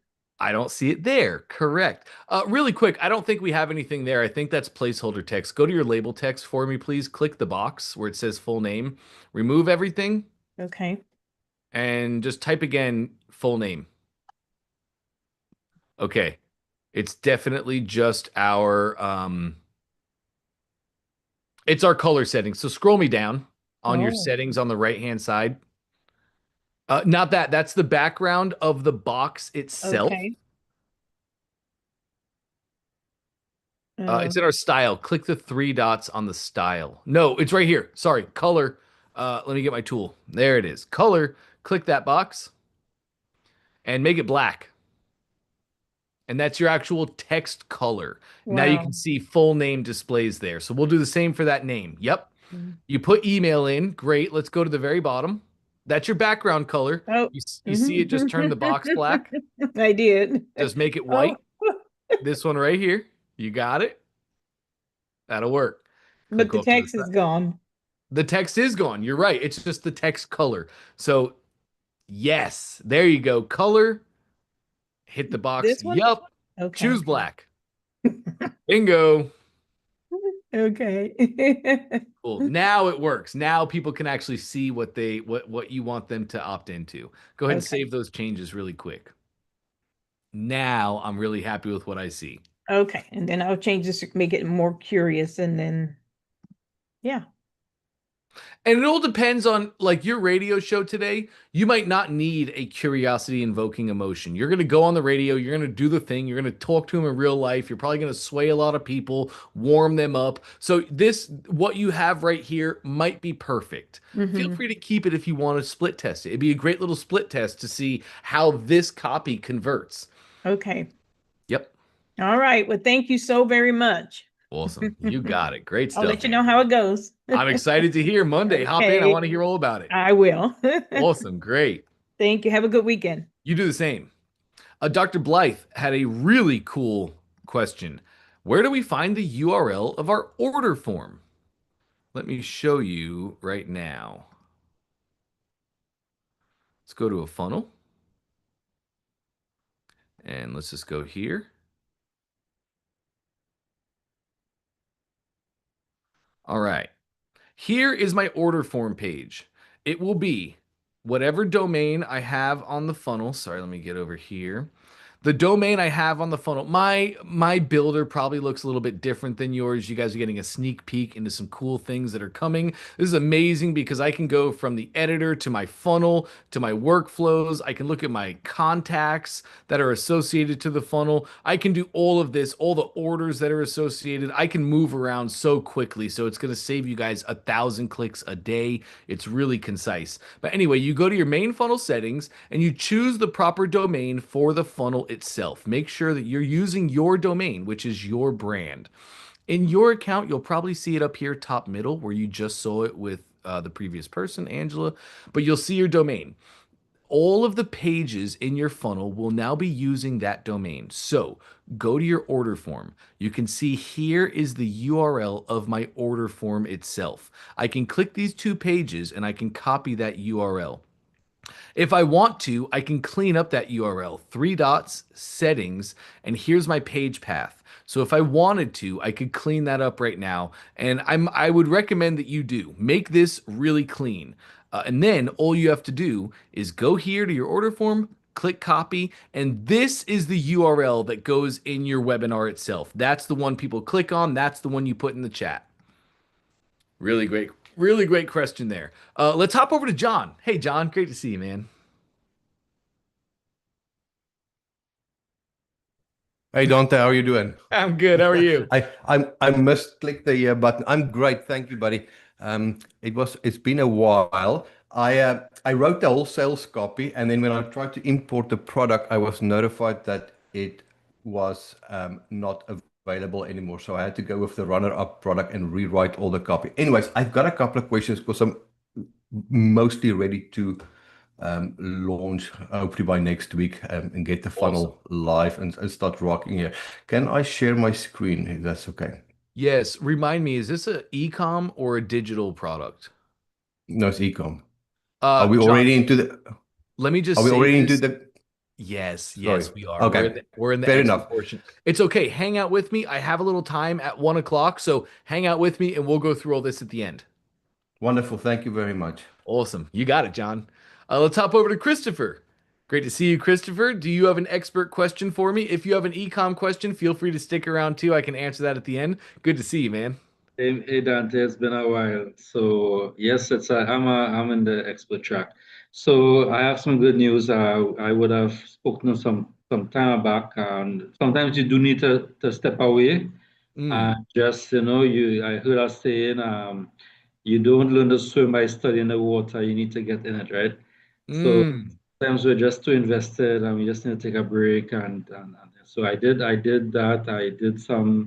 I did a workshop Sunday last year, this Sunday. And well, I just think I probably need to backtrack. 2 Sundays ago, I did a workshop. 30 people signed up. 11 showed up. 9 stayed to the end. Great. Right? Oh, well, nobody bought, but I mean, I'm still in the learning, and that's good. Well, Looking up that's a big improvement. Was this how'd you get these people here? Was it WhatsApp again? WhatsApp groups, yeah, same WhatsApp groups. Great. But it was a longer runway, about a month. So every week I would put my little creative in the groups, right? Yep. So that the registrants accumulated over time. So I felt so happy about it. I said, so what's next? And I decided to do it again to get more reps, to get the more reps in, and only 3 new subscribers.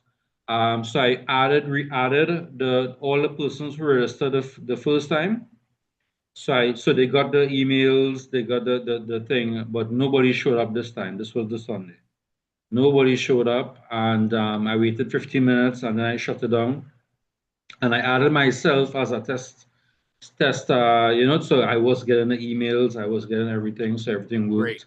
And 5 minutes after I shut it down, somebody entered the room, but it's already already. But at least I know everything worked. Yep. So my question is, everything works, everything, the emails, the site, everything works.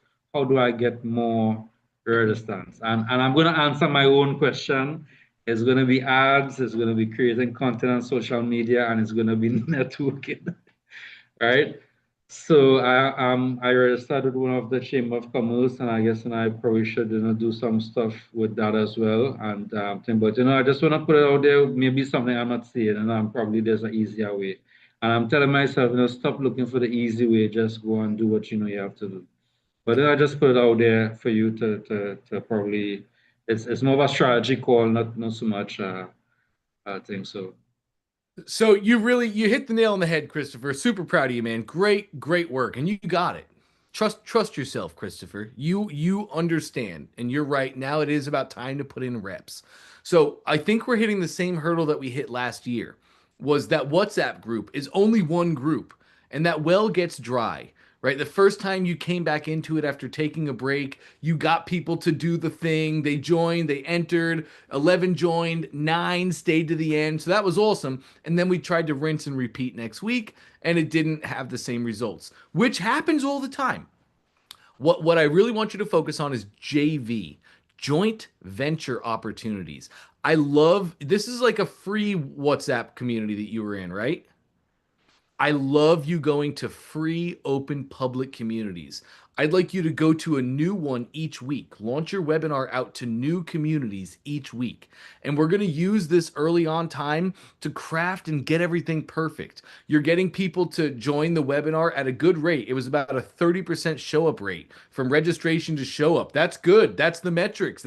We're hitting it right there. Now it's time to work on the offer, and we want to get a 5% close rate at least. 5% of people that join my webinar buy my thing. Because once you have that, Christopher, now you're going to go, now you have an offer that converts. You have a presentation that sells, and you're going to go to all the big players.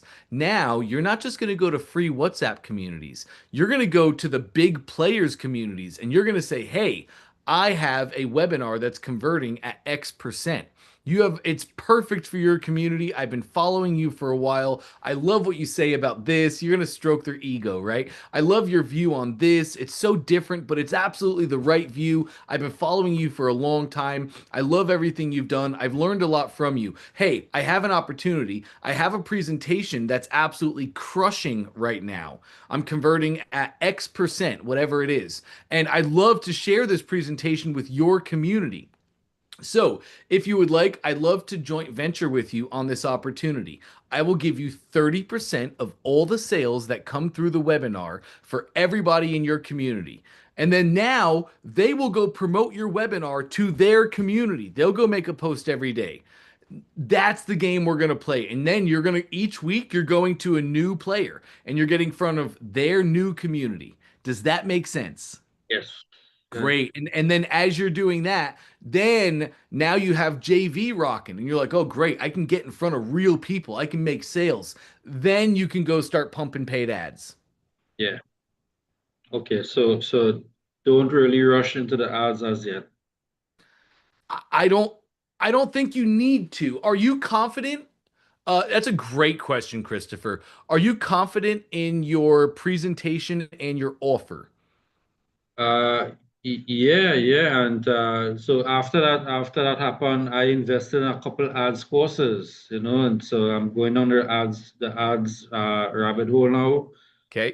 But of course, it's an investment, right? So what's the easier way? JVs, networking, or ads? Easy isn't really easy in this particular scenario isn't the real metric. It's going to be what's fastest. JV, Christopher. JV is the fastest because they already have their people. They already have 50,000, 100,000, 250,000, a million people. They already have the community. They already have, even if you start by going to the smaller players, the people that have 10,000, 20,000, how many people are in that WhatsApp community? There are different ones. One has 1,000, one has a couple hundred, maybe 100 to 300 to 500 to 1,000. I got kicked out of a couple of them. Yeah, and then obviously nobody's looking at the charts, right? It's like, you're dependent on a feed that someone may see your thing. Yeah. Yes. So it's JV all day, Christopher, because it doesn't have any risk on you. Right? Like you're not having to put up $600 in ad spend to get the people. It's free. You're just paying commissions to the person on the sale. So Yeah. JV is 100% the way to go. It's awesome you're learning ads. That's going to be a great skill set for you, and you are going to use this. But right now, I would have you focus on stair-stepping JV opportunities. Right. Start with your 10 to 25,000 people. And then once you're making good sales and you nailed that, then it's just rinse and repeat. Go from 25,000 to 100,000. Go from 100,000 to the million people. And you can run, like, you don't ever, to be honest, about when it comes to webinars, gang, Christopher, you don't ever have to run an ad for a webinar. Like you can literally be successful with webinars never running an ad. And that's power. That's true, like that's true leverage for you as a business owner. So I say all that to say, I would recommend that you start out with JV opportunities, start out with your smaller players, really craft your webinar and get it perfect. Tweak the offer, tweak the presentation, hit the stack and close, just get so good at your craft. And once you do, then we're going to go to big players, then we're going to do ads.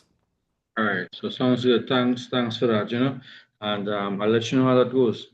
Awesome. That sounds amazing, Christopher. Great work, man. Good to have you back. Thank you. Take care. Absolutely. All right, and let's roll over to Dr. Blythe. Great to see you, Dr. Blythe. Much. Thank you so much. Sorry, it took my thing a second to get logged on. Hey, okay. I love your energy. I love that guidance, and this is my very first funnel call. I didn't see them on the calendar. I just finished module 6, and so I do have questions. If I could share my screen. Lovely. Let's get into it. Thank you so much. So if you want to just share your screen, we can go right into your account and you can walk me through. Great.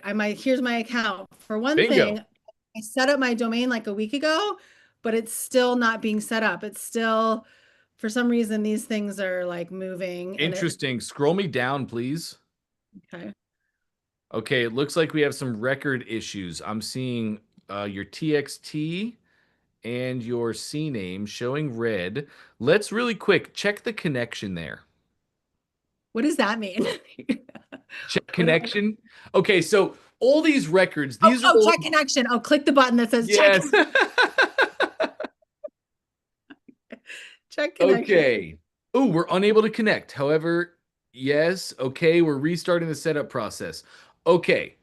We might just have to do this manually. Sometimes this happens. Where is this domain? HostGator. Okay. Oh, this should be easy then. Are you logged into HostGator by chance? No, I was. Let me just move these images. Okay, so If let you me can, let's open up a new tab. See if you can log into HostGator.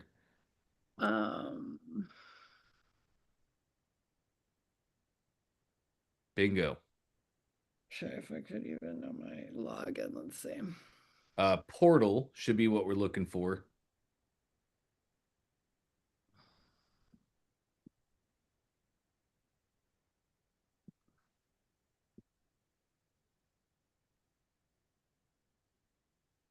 I don't know why it's telling me that. Okay. Oh, verification. I'm gonna have it text me. Hold on. Okay. Thank you. I actually love seeing you guys having your accounts locked down like this. I know it makes these sessions a little slower and it's a drag on your day, but man, when you don't get hacked, you're gonna love it. Both my domain, well, 2 of my main domains just got hacked before I joined ClickFunnels and did this. So I was like, that's my websites weren't working at all. Now I'm using the domain for this. But yeah, terrible. I mean, so I don't know. It is. It's terrible. I despise 2FA, but I use it everywhere. Oh yeah. Yeah. Like, what is this? What does this say? Let's skip. It's trying to get you to set up a recovery email. Yeah, just skip it. You can skip that too. Okay. Okay. They're just hitting you with an offer pop-up. Click no thanks. Funnels have taken over the world. Everybody knows how. Actually, right here. Oh, no thanks. Okay. Yep. That's a literal OTO that you just got displayed on that page. You logged into your account and they said, hey, do you want this offer? Marketing. Nice. Love marketing. Okay. On the left, let me get my tools out of here. Sorry, I've not been in HostGator in years. Okay. We're going to go to domains on the left. Okay. All right. I believe it was Blythe the Natural Living. I like Natural Living, yeah. Yeah, great. Let's click into that then. Okay. Okay. Oh, there we go. Great. Scroll me down. There we go. Our records. These are called DNS records. DNS stands for domain name server. Who cares? It's the records behind our domain. If you take me back to your ClickFunnels account really quick. Okay. I'm like moving the photos of it or the video of everyone. Okay, where was I? In here, I I reckon. think so. Yes, yep. Okay, so yes, Bly the Natural Living, that's fantastic. Here's the two records. Let me get my drawings out of here. The two records we're having issues with is a TXT and a CNAME record. So we're just going to go put those in your domain manually. Go Okay. to the value of that TXT. It's this one right there. Yes, and now copy that. If Right I'm here. not yes, exactly. Okay. Great. Back to HostGator. Back to HostGator. Okay. And we're going to, first off, let me look at your records. So scroll me down on these records here, and I want to see, looking for a TXT. TXT. There's our C names. Okay. TXT. Great. So where do we pass it? No, you're good. Okay. Wow, I think we're good to go. Go back to your ClickFunnels account really quick, and I have to step away for just a quick moment, Dr. Blythe. I'll be right back. Okay, no problem.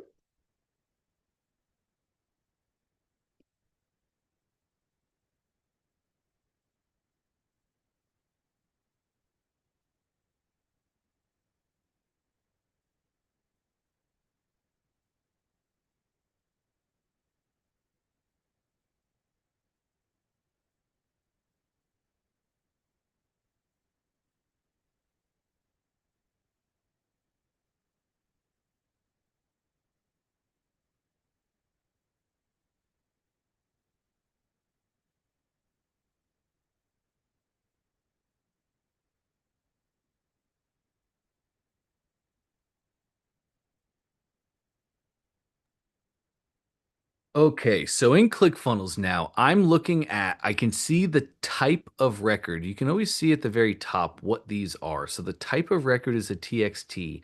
The name of the record is just an @ sign, and I'm really looking at the value. V equals SPF 1 AMX. I just want to make sure we're not doubling up records, is really what I'm looking for here. So V equals SPF AMX. Let's go back to your HostGator, please. I love this. I feel like you're speaking a different language entirely. It's awesome. I'm trying. I just want. Love it. It's I like, want you guys to conceptually understand. The more we do, the more this makes sense. But if we have kind of a roadmap, we can really do things. And there we go. Look at you. TXT record. It's an @ sign. And there's V equals SPF 1 AMX. So that record has been put down here. Let me see. Take me back to ClickFunnels, please.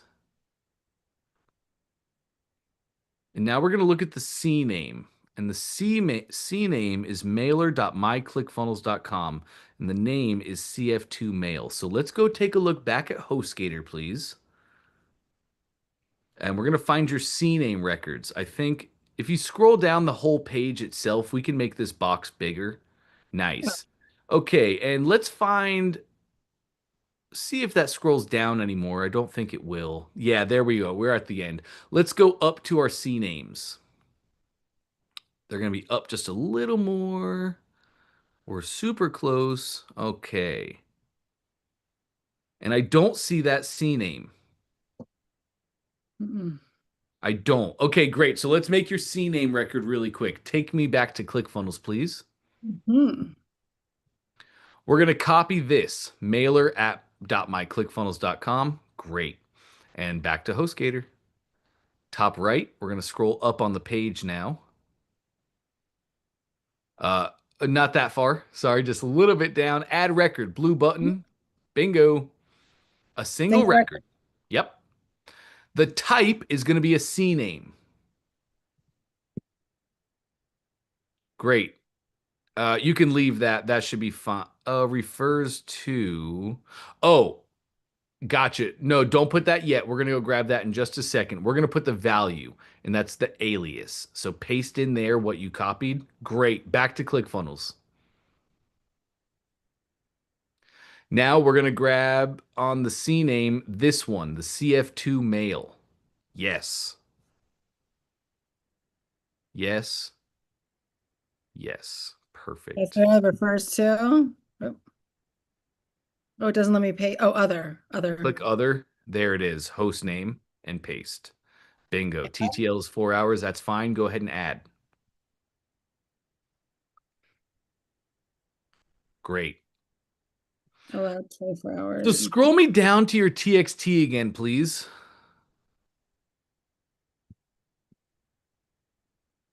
Get all my Picasso drawings out of here. It's a little bit below your C name. TXTs. Yeah, and we're right here. You're perfect. I'm again just looking at my V equals SPF. Include MX website welcome. Take me back to ClickFunnels, please.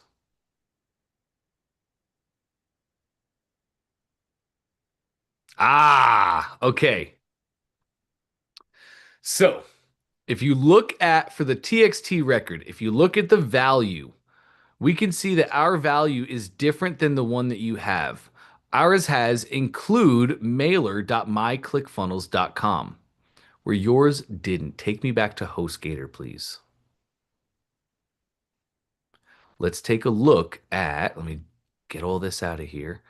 Here is my record right here, my TXT record with an @ sign, V equals SPF1, include websitewelcome.com, all. That's it. It's done. So we do need to edit this record and we need to put the proper value in. Does that kind of make sense? It makes sense that I have to put the proper value in. Yes. Yes. Take me back to your ClickFunnels really quick. We're going to grab the right value, but I'll try and explain a little bit better. They're always in DNS. We're always telling you what to put and where to put it. So we always give you the type of record to make. We always give you the name field and then the value. And the values must match up. This one was really easy to find, but DNS can get intricate because it could be just one little syllable, right? Anyway, we were able to easily identify that the record you currently have in your HostGator is not including this. And that's why we're getting the error, because the record's not there and it can't find it. So really quick, let's get to the finish line. Copy that value, please. Okay, copy this right here. Absolutely. Perfect. Okay. Back to HostGator, and we're going to edit that TXT record. So 3 dots to the right of that TXT. It's this one right there. Yep. Okay. Edit. And we're just going to replace the value. So remove everything. That's and paste. There we go. That's the right one. Edit. Bingo. Now you're rocking and rolling. We're probably not going to see these changes apply right now. Typically, it'll take about 10 minutes. With HostGator, it might take a couple of hours for these records to propagate. But let's go look at your ClickFunnels account really quick. okay. Check connection again, that little button. Okay. Oh, connection was verified. I think we're going to see great things here. Scroll me up to the top. Wait, connection was verified? Where do you see that? Okay. Oh, it was just a little pop-up that showed up in the top right, but we can also see your provision and your live at the top. Those both went green now. They're not circling. Also at the top, I can see it's gone from connecting to secured. Okay. So this is all perfect. Let's just click your domains on the left-hand side. Domains on my left-hand side. Okay, domains. Here I am. Bingo. Okay. And there we go. Life Natural Living is secured. Give this a couple more hours to do its thing and propagate properly, but this domain is rocking and rolling now. Thank you so much. You are welcome. Thank you. Do I have time to see if my payment, because I set up my payments, but then I see that I still have the red bar in my funnel on my offer page. Yes, interesting. Click your domain while we're here. Okay, click my domain here. Yes, absolutely. Oops. Okay, so now we can see our status and we can see Payments AI is enabled. Now that we did that, Payments AI is rocking and rolling. So now the red bar should not be there on That's absolutely right. Let's go take a look. Exit top left, please, and then we'll go to your funnels. Excellent. Bingo. Man, I got this looking like Picasso. You're good. You are good. Whichever of these two funnels you want to look at. Yeah, the other one I should just delete because I imported the wrong one. Okay, so here, let's go to. Well, first thing I want to do is go to my main funnel settings. Just in case you are unfamiliar, I like to call in the top right here my main funnel settings because anything I do in those settings applies to every single step inside of my funnel. So here's where we attach our domain. Let's choose your domain now. I imagine you want this to be on your brand. Yes, I do. Bingo. And let's clean up that page path. This is the page path of your main funnel URL. We want this. This is where we're going to run ads. So we want this to be sexy and on par with what we're talking about now. Do not know why this force quit application keeps popping up. I'm sorry. Oh, is that what it is? Like a force quit Google, but I don't want it to do that because that's what I'm working in right now. Right. I don't know. Maybe I have too many tabs open, but I don't think You so. might, yeah, you might have There's something a lot of running. tabs open right now. So I'm gonna put vitality. Sure. Oh wait, you know Maybe what? Vitality Secrets? Okay, I love that. Oh my gosh, stop. T C crits. Oh my gosh, it doesn't type when that thing. It doesn't type when it pops up. Did I? I cannot believe this thing is that crazy? It keeps That's popping. wild. Yeah, you definitely have something that's like keeping on trying to Got quit. it. Like, stop. Okay, I'll deal with that. Like, Okay, now all we have to do on these funnel settings is enable your credit card billing. Enable that. So click where it says credit card. Yep. Now it goes black. Awesome. And let's save at the bottom. Update, bottom right. Bingo. So first off, I want you to take a look at the top middle. Now we cleaned up our URL. Remember, this is your funnel URL. That's what you run traffic to. Whether it's a paid ad, a podcast, you're giving it to a joint venture, that is the URL. People go to that URL and they enter your funnel and go through all of your steps. We got our credit card enabled. So let's go take a quick look. This might take the credit card and the red banner specifically, might take like an hour to update. It might be done rocking and rolling. So let's go to your order form. First off, on your order form, I see a caution sign. Put your mouse on that, please. Oh, the caution sign. Oh my gosh. This. Okay, that's fine. That's just your calendar events. No It's worries. past. Yeah, I was gonna do it last Thursday, but then there was so much tech stuff that was not like as quick as I thought it would be. So yeah. So I have to That's okay. A-okay. I just always like to hit my caution signs and make sure that I know what errors it's showing me. So anyway, let's hop into the editor. Or you know what? Just preview that page. Preview the order form page. I'm gonna just like close out. Oh, sorry, I'm just gonna close out a lot out of these for a second. Just You're a second. A-okay. My daughter's an actress. I have all these scripts open for her. Okay. Ooh, I just closed out. Oh, don't close out of that. It's Okay. okay. Watch this. I had. Do you know how to get those back? I would have wanted to get the one back. Yeah. Do you know how? No, how do you do it? Go to your top right in Chrome, the three dots. Where is that? Where it says new Chrome available, that click that little pill. Oh, yeah. Yep. Okay, hop down to history. Uh-huh. And then you have your recent tabs. And you can just click the ones you want to open back up. It's still my webinar thing. Okay, great. Nice. Great. All right. Thank you so much. You got it, Dr. Blythe. Let's put your mouse on the order form page and then click preview. Okay. Let's just take a quick look here. Bingo. It's already gone. You're rocking and rolling.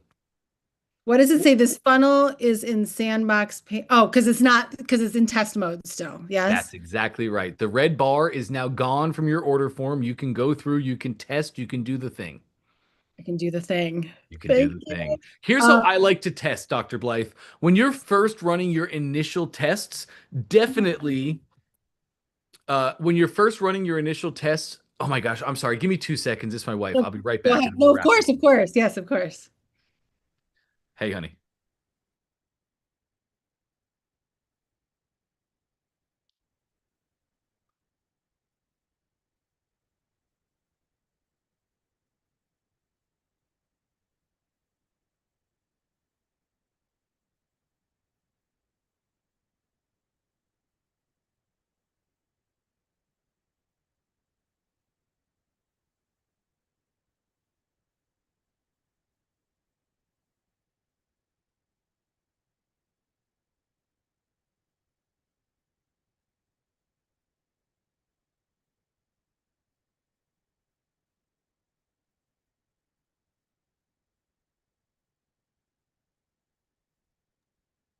Okay, so sorry. Thanks about that. Thanks a Agreed. lot for that.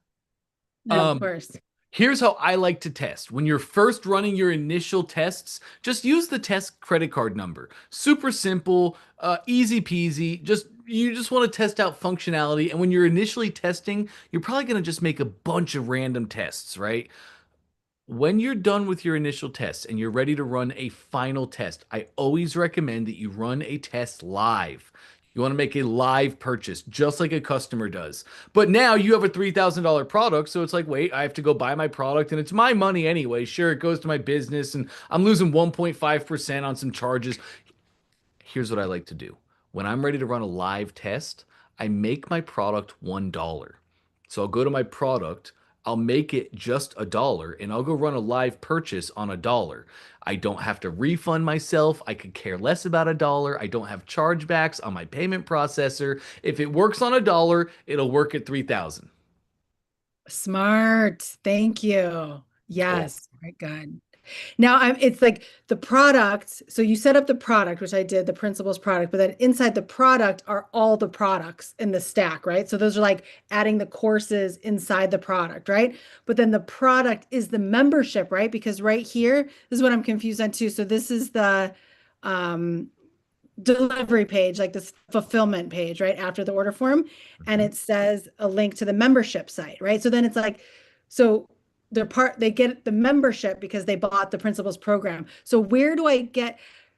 I started to set up a members area, and then it was like I was setting up a homepage, and there was all this stuff, and I'm like, wait, where am I? What am I doing? Like I got really confused in that. That's gonna send them to the course.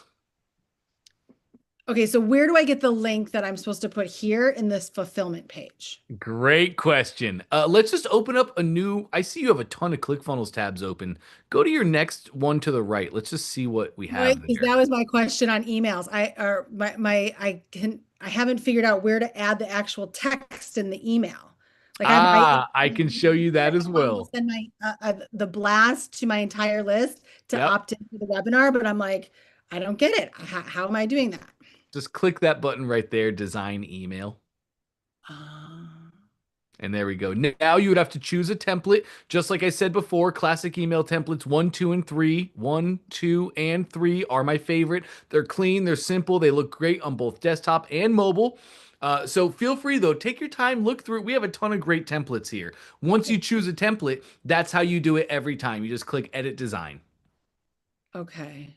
Okay. And then I'm assuming that like you can design the template with your brand and your socials on it and all of that. And that's like brand template 1. And I just use that every time. So it's already set up. Oh, you nailed it. Yeah, I like for you to take your time finding a template that's kind of close to what you want.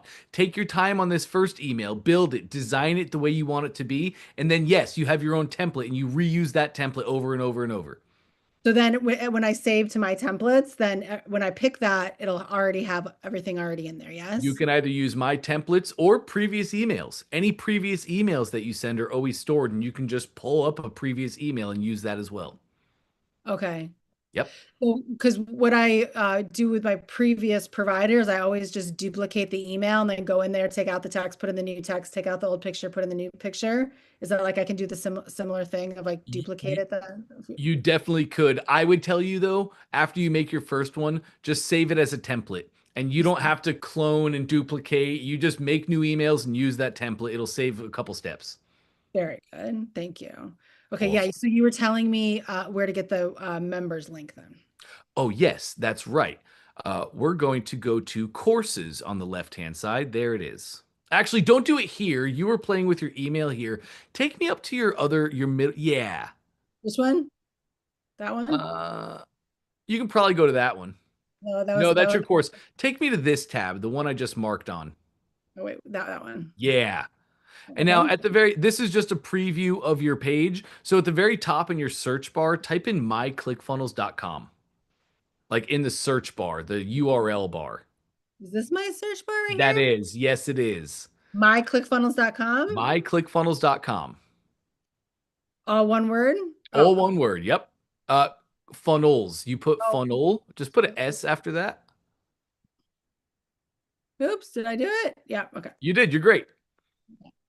Typing in myclickfunnels.com will always just take you into another account that you're logged into. And it's so common, Dr. Blythe, to have multiple ClickFunnels tabs open. I usually have two or three, so I can bounce around quickly. So now in this tab, let's go to your courses. Courses. Bingo. Mm-hmm. I imagine that's the course. That's one of them. That's the audio. See, the course I'm recording live for the first 8 weeks.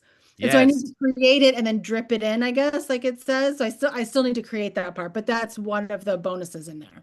Awesome. So yes, you just need to create the course. Don't do that now. I can show you where to find the URL. Click your Inner Architect course. Yes. Here it is. That's the URL of the course itself. So if you click the 2 pages, that will copy it. Go make the course that these people are going to get. You can, of course, go to your settings. You can clean up those URLs so they don't look so big and messy. But that's it. But Please. the product, like the product has all the courses in it. Yeah. So isn't there like a main link that has everything in it that's like this and the other thing and the like all of the pieces that I'm putting in the offer, like the main. Not really. Great question. They get a customer center. So when they go to their course, they have a top navigation, courses, community, downloads, all of that is there displayed in their customer center. We just give them the link to the course, and then that gets them in the course, and they have everything else displayed right there. Does that make sense? Okay, so when I create another course, the principles program, which is the main program, and Yep. I'm dripping it in, it's 8 weeks live, and then we do it. It's a 12-month coaching, but so it'll have the 8 weeks in there. But so when I give them the link to that, it will all of this other stuff will automatically be up in there. How is all this other stuff connected then inside? Is it all inside the members area? Great question. It's the customer center. The customer center connects everything. Like when you go log into Russell stuff, you have at the top courses, community, downloads, all those things. That's your membership. That's all the things. We start with the course. We always link to the course on the order confirmations because that's the main thing that they bought. We send them into that first, but they still have access to everything. Go to your products for me really quick. All products. Let's go into that product. Yeah, this is the main product this is what I'm selling, right? And Yep. then the other thing is just like a course inside there. That's one of the bonuses. Yep. Okay, beautiful. Scroll me down to the very bottom. We have purchase actions. Keep going. A little more. There. So you couldn't have attached your course to the product yet because you haven't made the course yet. But when you make the course, here's where you attach everything. Course access, you choose your course. Community access, you choose your community. And if there's any other assets or downloads for them to get, oh, the reason your other course isn't showing is your other course you just showed me is just in draft. When you make your courses live, they'll show up here, at least one lesson or the course itself. But that's it. You make your product, you attach all the purchase actions to the product itself. So as soon as they buy, they get access to everything. Gotcha. So I do need to go back and create the principles as a course, even though I created it as a product, but I need to create it as a course too. And then in the courses, I'm sure making it live. Where do I make it live? Like it must be just someplace. Like Well, it's your status drop down right here from your stat. Yes, published. It's interesting. Published. Well, that's your other course. Is that the course that you want to attach to this product? That's one of them that I want to attach into the product. Okay, great. Interesting that course wasn't showing up. Can you click the name of your course for me? This one or the Yeah, right there. That'll just take me into the course. And let's see. Okay, so it's just all of your lessons are in draft. Just make this first module live. Yep, publish. Publish. Correct. Yep. All of them then. And then now you're going to be able to see, let's go back to your products now. Yep. All products. Uh-huh. Go ahead, click in. But the course would be like all of those audio modules. included. So would it even show up? Okay, just the one shows up as, okay, that's interesting. Well, you only have one. You only have one course. That's why only one course shows here. You can connect multiple courses to a product. Well, I'm saying only this is only one of the audio files within the course that's showing up. Oh wait, no, it's not. Okay, just okay. No, that's the whole thing. Okay, I see, I see. So just because I made one publish, it made them all publish. I see, I They see. can see the whole course, right? And if you hit that little arrow to the right-hand side, This one, okay. yeah, it'll drop everything down and you have full control. You can restrict or give full access. And then in the course, you'll make each module or lesson be a drip. And then you can ahead of time set the release date. Oh, fantastic. Oh gosh, so I Yup. can set up with the titles and everything, and then once we record it, then I just import the video in there, but it's already set up. You got it, Doc. Very good. This has been so helpful. Great. So much. Love that. Oh my gosh, yes. I think for all the questions you shared so far, I think we're rocking and rolling, but do you have any more for me? Well, I see there's another person that has their hand raised. I do have one. I don't understand in the emails. We imported the link to the timer in the email, but how is it connected to actually a timer? Because like in the email workflows, they're like throughout the email workflows, there's the templates and there's a little bar that says insert timer. And I went in and I grabbed the link to the timer and then I put it in the email.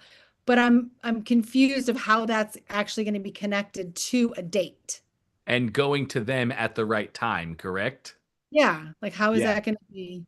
That's a How's great question. Let's go check out the workflow. So take me, yeah, you got it. You're already there.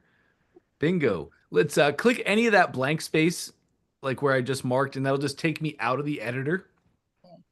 Click the blank space. If you click the pages, it'll take you to the different page. Yeah, there you go. Great. Takes me out of the editor. And let's go check out that workflow. There you go. Webinar opt-in, green envelope. That's my workflows. Click that for me. And it's our confirmation or either, yeah, well, they both have timers in them, yeah. So either they both do technically. What I show you here applies to everything. Let's just go into your active sequence. Great. Okay, scroll me down a little bit. Well, I guess I'll turn that off like Ben does because that's. And it's your delays, Dr. Blythe. Check this out. Click your delay step. Click the whole thing. Okay. Yep.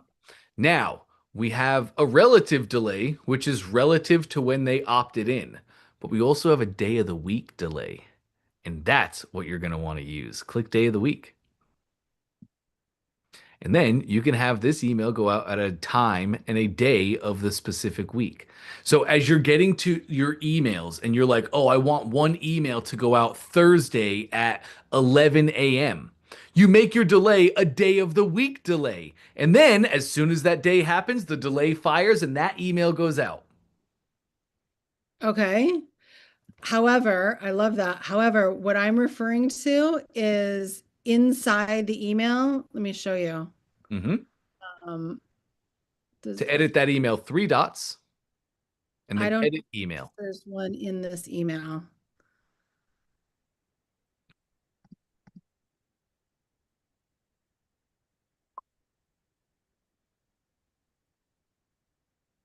No, hold on. I'm going to go back to the other emails. Sure. The other workflow, because there's a timer in every email. Sure. How do I go back to the other workflow? Just click your blank space right there on the side. Nice. Green envelope on your registration. Nice. And bingo. You got it. So within the email. You can just click bottom left, edit now. Yep. That'll take us into our editor.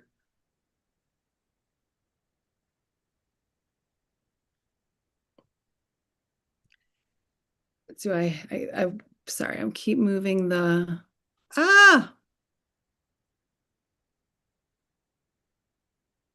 they almost all, I'll just go to, That last one should have a timer, I think. is this the offer sequence? I feel like there's so many more. No, it's a countdown sequence. This is your countdown sequence to when you're going live.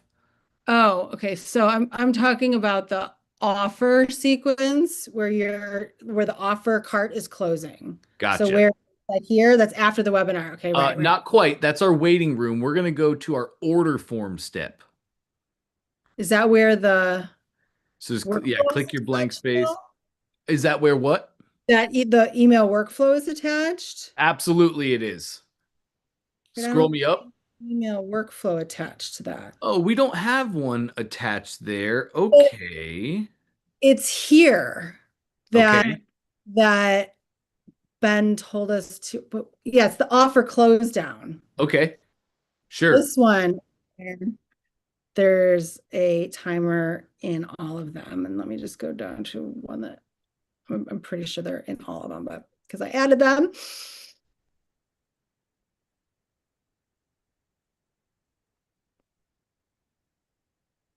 Okay, this timer. How is this timer connected to the actual countdown? Because all the emails are like, it's counting down when the timer hits 0, da da da. But I'm like, what is it connected to? Okay, let me take a look. On the right-hand side, you have your elements. Can you scroll down that list for me? Sure. And there it is. It's a countdown timer element, I'm sure. Click on your timer on the page because that shows me it's an HTML element. And aha. Right. Got it. Okay. Okay. In your other ClickFunnels tab, just go one browser tab right. Okay. Great. Let's go to, you're going to have, I wonder if you're using countdown funnels for that. Go to your countdown funnels app on the left-hand side. I bet you are. Countdown timers. Yeah, that's what we did to set it up. Did Even you? though Yep.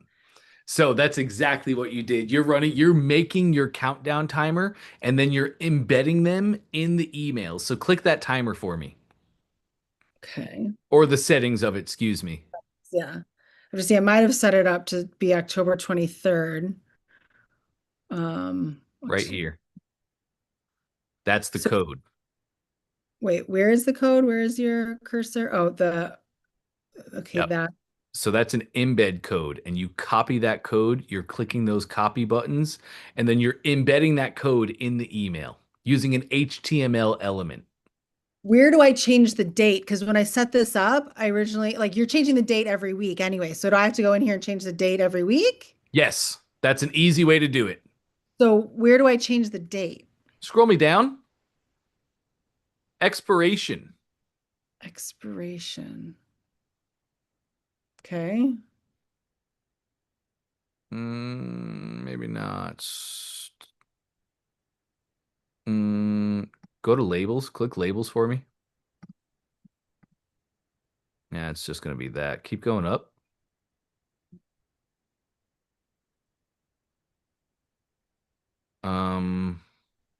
There was like a master count. Oh, do I do events? Countdown events? Yeah, I think it's events. calendar. Yes. Let me see.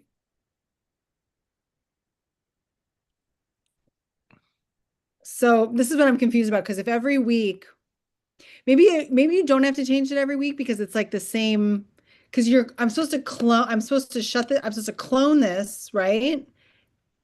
And then close it down.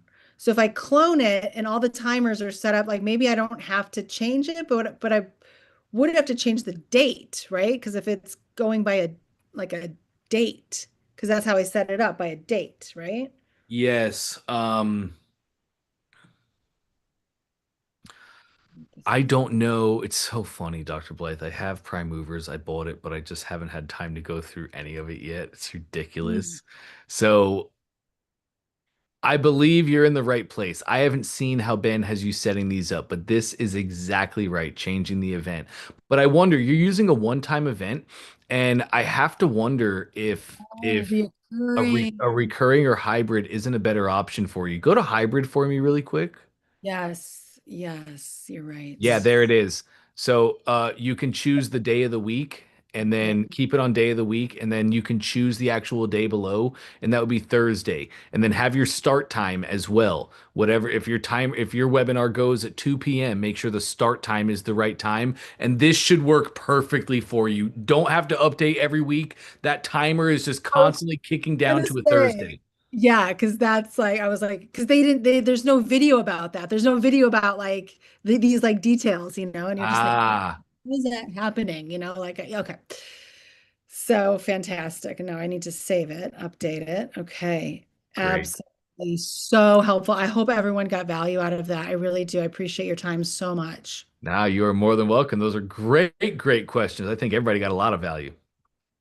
Awesome. Before I let you go, do you have any more questions for me, Dr. Blythe? I think I'm pretty good for now. I Sweet. think I'm going to go in there and get my email set up to launch my opt-in and my opt-in page. Just go back. I'm taking the URL. So when I send it to people to register for the webinar, sending the URL that's at the top of the page when I'm on my like here. I'm sending this copy link, right? To opt in, yes? You can. Okay. I want to send the sexy one, right? I want to send the slash Vitality Secrets. Oh, and it's really it comes down to actually more than that, Dr. Blythe. This is a great question. So again, you have multiple ways that people get to your funnel. Some are ads, some are joint ventures, some are podcasts, some are blogs, right? All these different ways that people can do the thing. So you send all of them to this URL. And then people go to this URL and they go and enter your funnel. There's really a lot that goes into this. Basically, you're not using your coming soon page anymore, are you? No, I want them to go right to my opt-in. So what do I do? I want to hide that page. So let's just go to our coming soon page. Put your mouse like on the left. There it is, those boxes right there. Click and hold and drag it all the way to the bottom. I want this to be the last step in your funnel. Oh, wait, drag. Why isn't it dragging? Drag. I don't want that. Okay, I'm gonna move the. Interesting. It's doing that to you. At the bottom, there's a little minimize button to zoom out. It's right down here. Yeah, that little the magnifying glass. Click that for me. Keep going. Make it small. Okay, great. Now we can move a little easier. So click that page. It just like got weird on me. You should be able to click and hold that page itself. Yeah, click and hold and then try and drag it into, yeah, there you go. Drag it as far down as you can though, into that box. Just put it right in that box. It's like not dragging. It's just your screen. It's probably the same thing that was causing that Google error. We can get around it though. Oh, look at that. No, confirmation's at the end. You did it. Did I do it? Yeah, reload the browser. It's just displaying interestingly.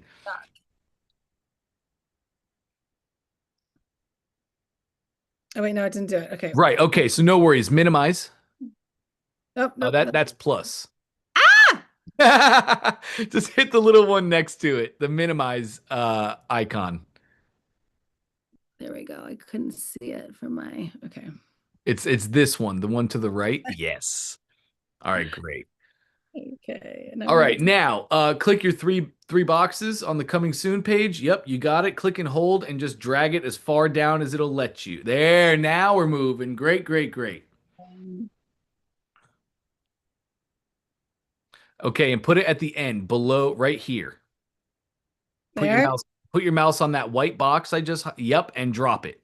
Got it. Great. Now take me up to the very top. Check this out. Okay. So now we just fundamentally change the build of our funnel. One thing I need you guys to know, you control the customer journey through the use of buttons and redirects. So by putting your confirmation page at the end of the funnel, take me down, please. Let's go take a look at these steps below.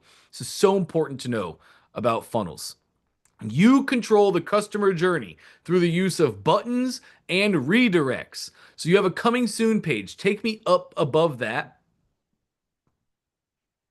That's my order confirmation page. Guess what? As a customer goes through your funnel, take me up one more step just so we can see your order form. And there it is. So you do all the things above. You do your webinar. You send people here to the order form and they go purchase.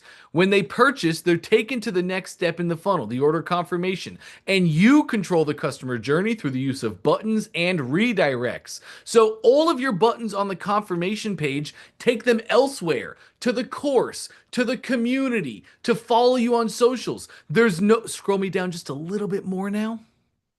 You, as the funnel owner, you have no buttons taking them from confirmation to this page. So this page is essentially hidden from customers.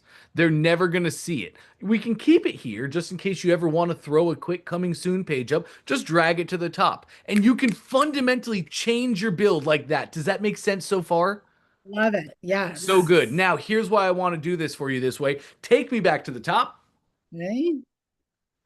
Right now, you're just running one opt-in page, but I bet you're probably ready to split test right now, aren't you?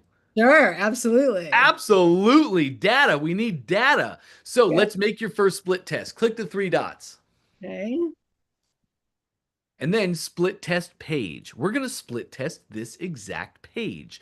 Let's use a duplicate. You could run a whole new page and a new split test, but you probably just want to run split tests of headlines, subheadlines, and images, just like everybody else who builds funnels, because that's how we play the game. So now you have all these ways that people are coming to your funnel, and you're directing all of them here to your main funnel URL.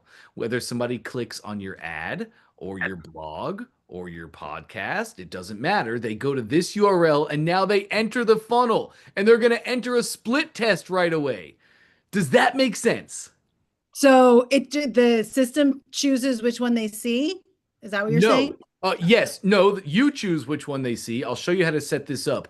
But we always want to direct all of our traffic to the main funnel URL. If you ran an ad like earlier, you were like, oh, can I just run an ad to the page path of this opt-in? Sure, you could have, but that means everybody who clicks on your ad would only go to this page. They would not go to the funnel URL and then enter the funnel as you set it up. So they would bypass the split test.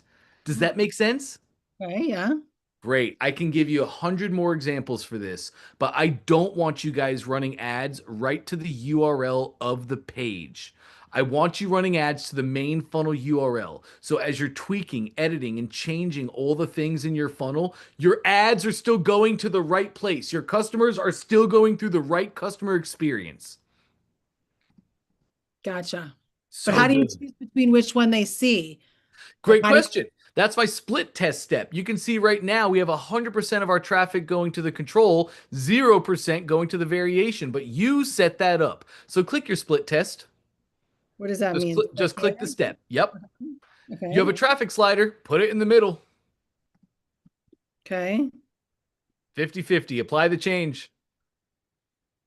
Where do I apply the change? The apply- button that says apply change. Bingo. Look at that. All right. Now what you're running a 50-50 split. 100 people click on your ad. 100 people go to your funnel URL. 100 people hit here. And now 50 go here.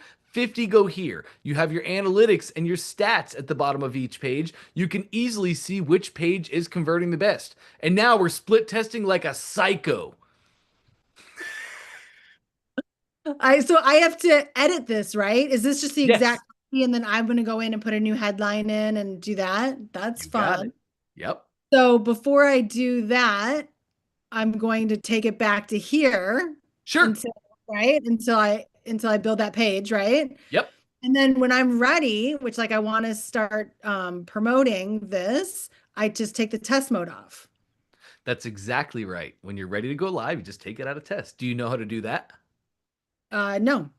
Main So I want funnel- to do my first one this Thursday. Like, is there anything else I need to know so that I can start promoting on Monday? Nope. You got it. You're set. Just I have make your split test and let's go live. We can do that right now. Main funnel settings, top right. Okay. Yes. Okay. Live mode. We're going to turn this on. Turn on live mode. Yes. Okay. Update at the bottom. Okay. And now I can, now will this start showing up no, it won't be on blythenaturalliving.com. It'll just be on blythenaturalliving.com/vitality secrets, right? That's exactly right. Nobody really knows about this yet because you haven't shared it anywhere. No, people don't nobody's searching for this URL. So nobody's going to find this until you start talking about it. So it's essentially hidden, but right now it's in live. Live actually doesn't have anything to do with whether people can view or not view the page. Technically, as soon as you make a funnel, if people typed in the URL of your funnel, technically they'd be able to find it. It's on the internet. Live really has to do with payments. When you're live, you're accepting live credit cards. When you're in test, you can run test payments with a test card number. Very good, very good. And I'm assuming the metadata, like when I post that link, it'll be the picture that's on the opt-in page, is the metadata? Yes, and you can set up all of that as well. If you go to each page has its own settings. So 3 dots on that page, yes. And then go to your settings at the very bottom. Okay. Bingo.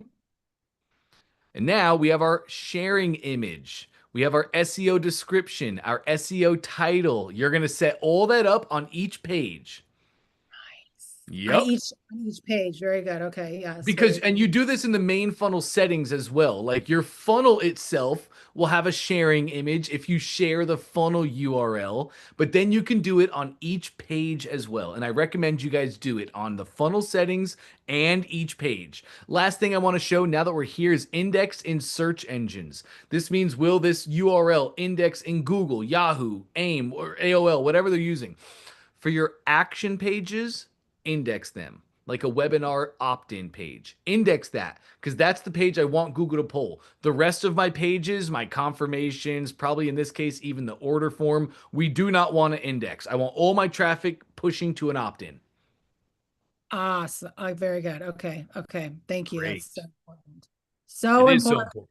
Yes. And so important to fill out all these SEO descriptions, right? That's probably 100%. And then do I need to mess with this at all? This URL? Don't change that now, right? I would recommend that you do yes, for each page. So like you'll notice this now.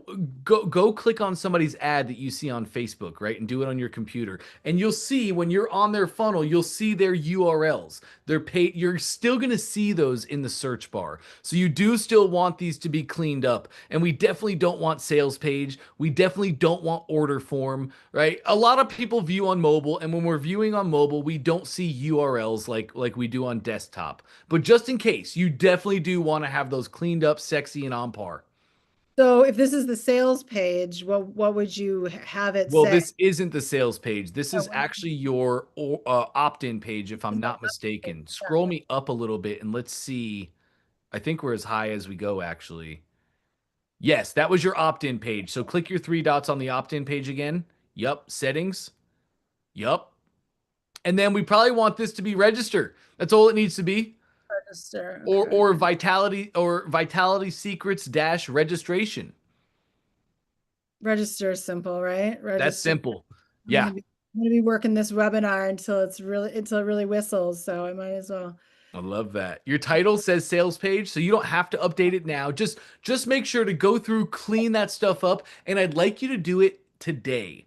Give it SEO and domain propagation can take 24 hours. So anytime you're doing anything SEO driven like that, it could take 24 hours for it to be reflected on the entirety of the internet.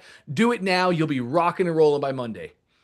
Very, very good to know. Oh my gosh. Thank you so much. You got it, Dr. Blythe. Thank you. Great stuff. It was awesome to meet you as well. Hop back in next Friday. We'll keep this rocking and rolling. I'm so happy to know this exists. I was just thinking, oh my gosh, they really need to have a funnel call. And then I saw it on the calendar, like, of course they have a funnel call. I didn't see it, but thank you. Awesome. You got it. You got it. Okay, man, Vladimir, I only have 4 minutes, but if you got a couple minutes, I'd love to know what happened yesterday, how to go. Oh, dude, like I was the machine. I built a funnel in 2 hours and it worked, and I printed the cards and I got the one on-site on-premises subscriber. So woohoo, Nice, dude. I gotta build a workflow. But speaking of the workflow, that's on my to-do list today. Sure. I have all these emails written down, and I'm just so burnt out. Like I feel like we might have covered this before, but if you got a second, I just want to go see where I'm going so I can just start plugging all the emails that I wrote and just get your opinion whether you believe that I had pictures to them, because I'm taking people on a journey like that is, 1,000 years to today. It's actually pretty cool sequence. Also Popra, couple of different topics. Great. Which I believe that it would be a good thing to re-engage people, as the list has been dead. And then lastly, I get email, I get all these contacts and leads coming from all over, right? So there's the Shopify. I wanted to see, so I need to zap them, right? Then I installed the Klaviyo to actually have a pop-up on the actual Shopify to collect the. Now that they're like now saying, oh, okay, like what are you doing? Like, now you're sending any emails or whatever. So Yeah. I need to really get on this. I want to get it done. I really want to standardize. Now it's like a kitchen sink salad all over the map. I manually imported the big number, but the buyers are still in Shopify. Yep. They haven't, I mean, the guys that bought haven't been, welcomed into email sequence. I mean, it's just all convoluted, and I need to put a structure to it and automate it. So let me show you some cool stuff. What you can do, Vladimir, you can either go create contacts in your ClickFunnels account. So just go in your account. We're going to go to customers and then contacts. And then top right, you can simply add contact. And you're going to create contact profiles, put in their email address, put in the information that you have. And you can just do that one by one from ClickFunnels. You could also, if you wanted to, you might make it into a spreadsheet instead. Like you could probably take a picture of that entire list, upload it to ChatGPT, and say, turn this into a spreadsheet with me, and it'll create all the rows and put all the right info there. Yeah. Then you would import, and you could just import that spreadsheet and all those contacts and all their information. So you clear on that one? That's just getting your contacts into your account. That's cool. Yeah. Cool. From here, we can go to our workflows. Okay. You are going to love this. You can go to any workflow that you've already created, or you can create a new workflow. Whatever you want, there's no right or wrong here. I think in your case, you've already created all the workflows. Yeah, So, I mean, I have them. So I have them written down, right? Meaning that I have the emails in my Google Drive. yeah. So I'm sorry, where's the workflow again? So normally to get to a workflow, I have you guys go to the funnel that you're working on. Yep. And then go to the workflow itself, right? Mine looks different. You have your envelope on the right-hand side. Yep. Normally I take you that way, but you can also just do it through your apps. So I can go right down here to my automations app. Okay, so automations. Okay. And then workflows. That's right. So anyway, once you upload these contacts to your ClickFunnels account, Vladimir, when you're uploading your contacts, it will allow you to tag them upon upload. And I definitely recommend you do that. It will make it so much simpler for you. Anyway, go to the settings of the workflow. No, it's not. It's going to be in actions. We have a new builder. Actions back populate. You can back populate this workflow. So like an existing workflow that you want to add new contacts to, that's how you do it. Back populate. Inside of your workflow, it's going to look a little different. There's like a little icon. It looks like analytics. It's not analytics. If you click that little icon in the top right, you'll see these exact same settings. So that was one of the questions that I had, right? Because some of the back in the day, right? I mean, I guess I can just resend everything from scratch, because people that receive this email have definitely forgotten about it, right? Like, so I can just re-engage everyone instead of sending them an email. Hey, like I have been absent for so and so reasons, right? Like, I mean, I went through Yara Goldman's, Golden's. You got a golden subscriber reviver. Exactly, subscriber. So good. It's awesome, right? And Yep, that's the gold standard. Yes. And I can possibly, like incorporate some of the elements. I just want to, maintain the continuity instead of, basically saying, oh, look, like there's a breakage, right? So, Yep. So I just want to say, hey, welcome to Baron Havana, and just unleash the, like just run him through things. So the backlog, so I'm hearing a workflow, right? And I You can don't share. really You see can share that really back. quick. Let Yep. me share the screen. Let me share like real quick. I don't want to take too much. I literally have 2 minutes, Um, and then I have a meeting with a CEO. I can't. exactly. That's all I. Yeah. That is all I need.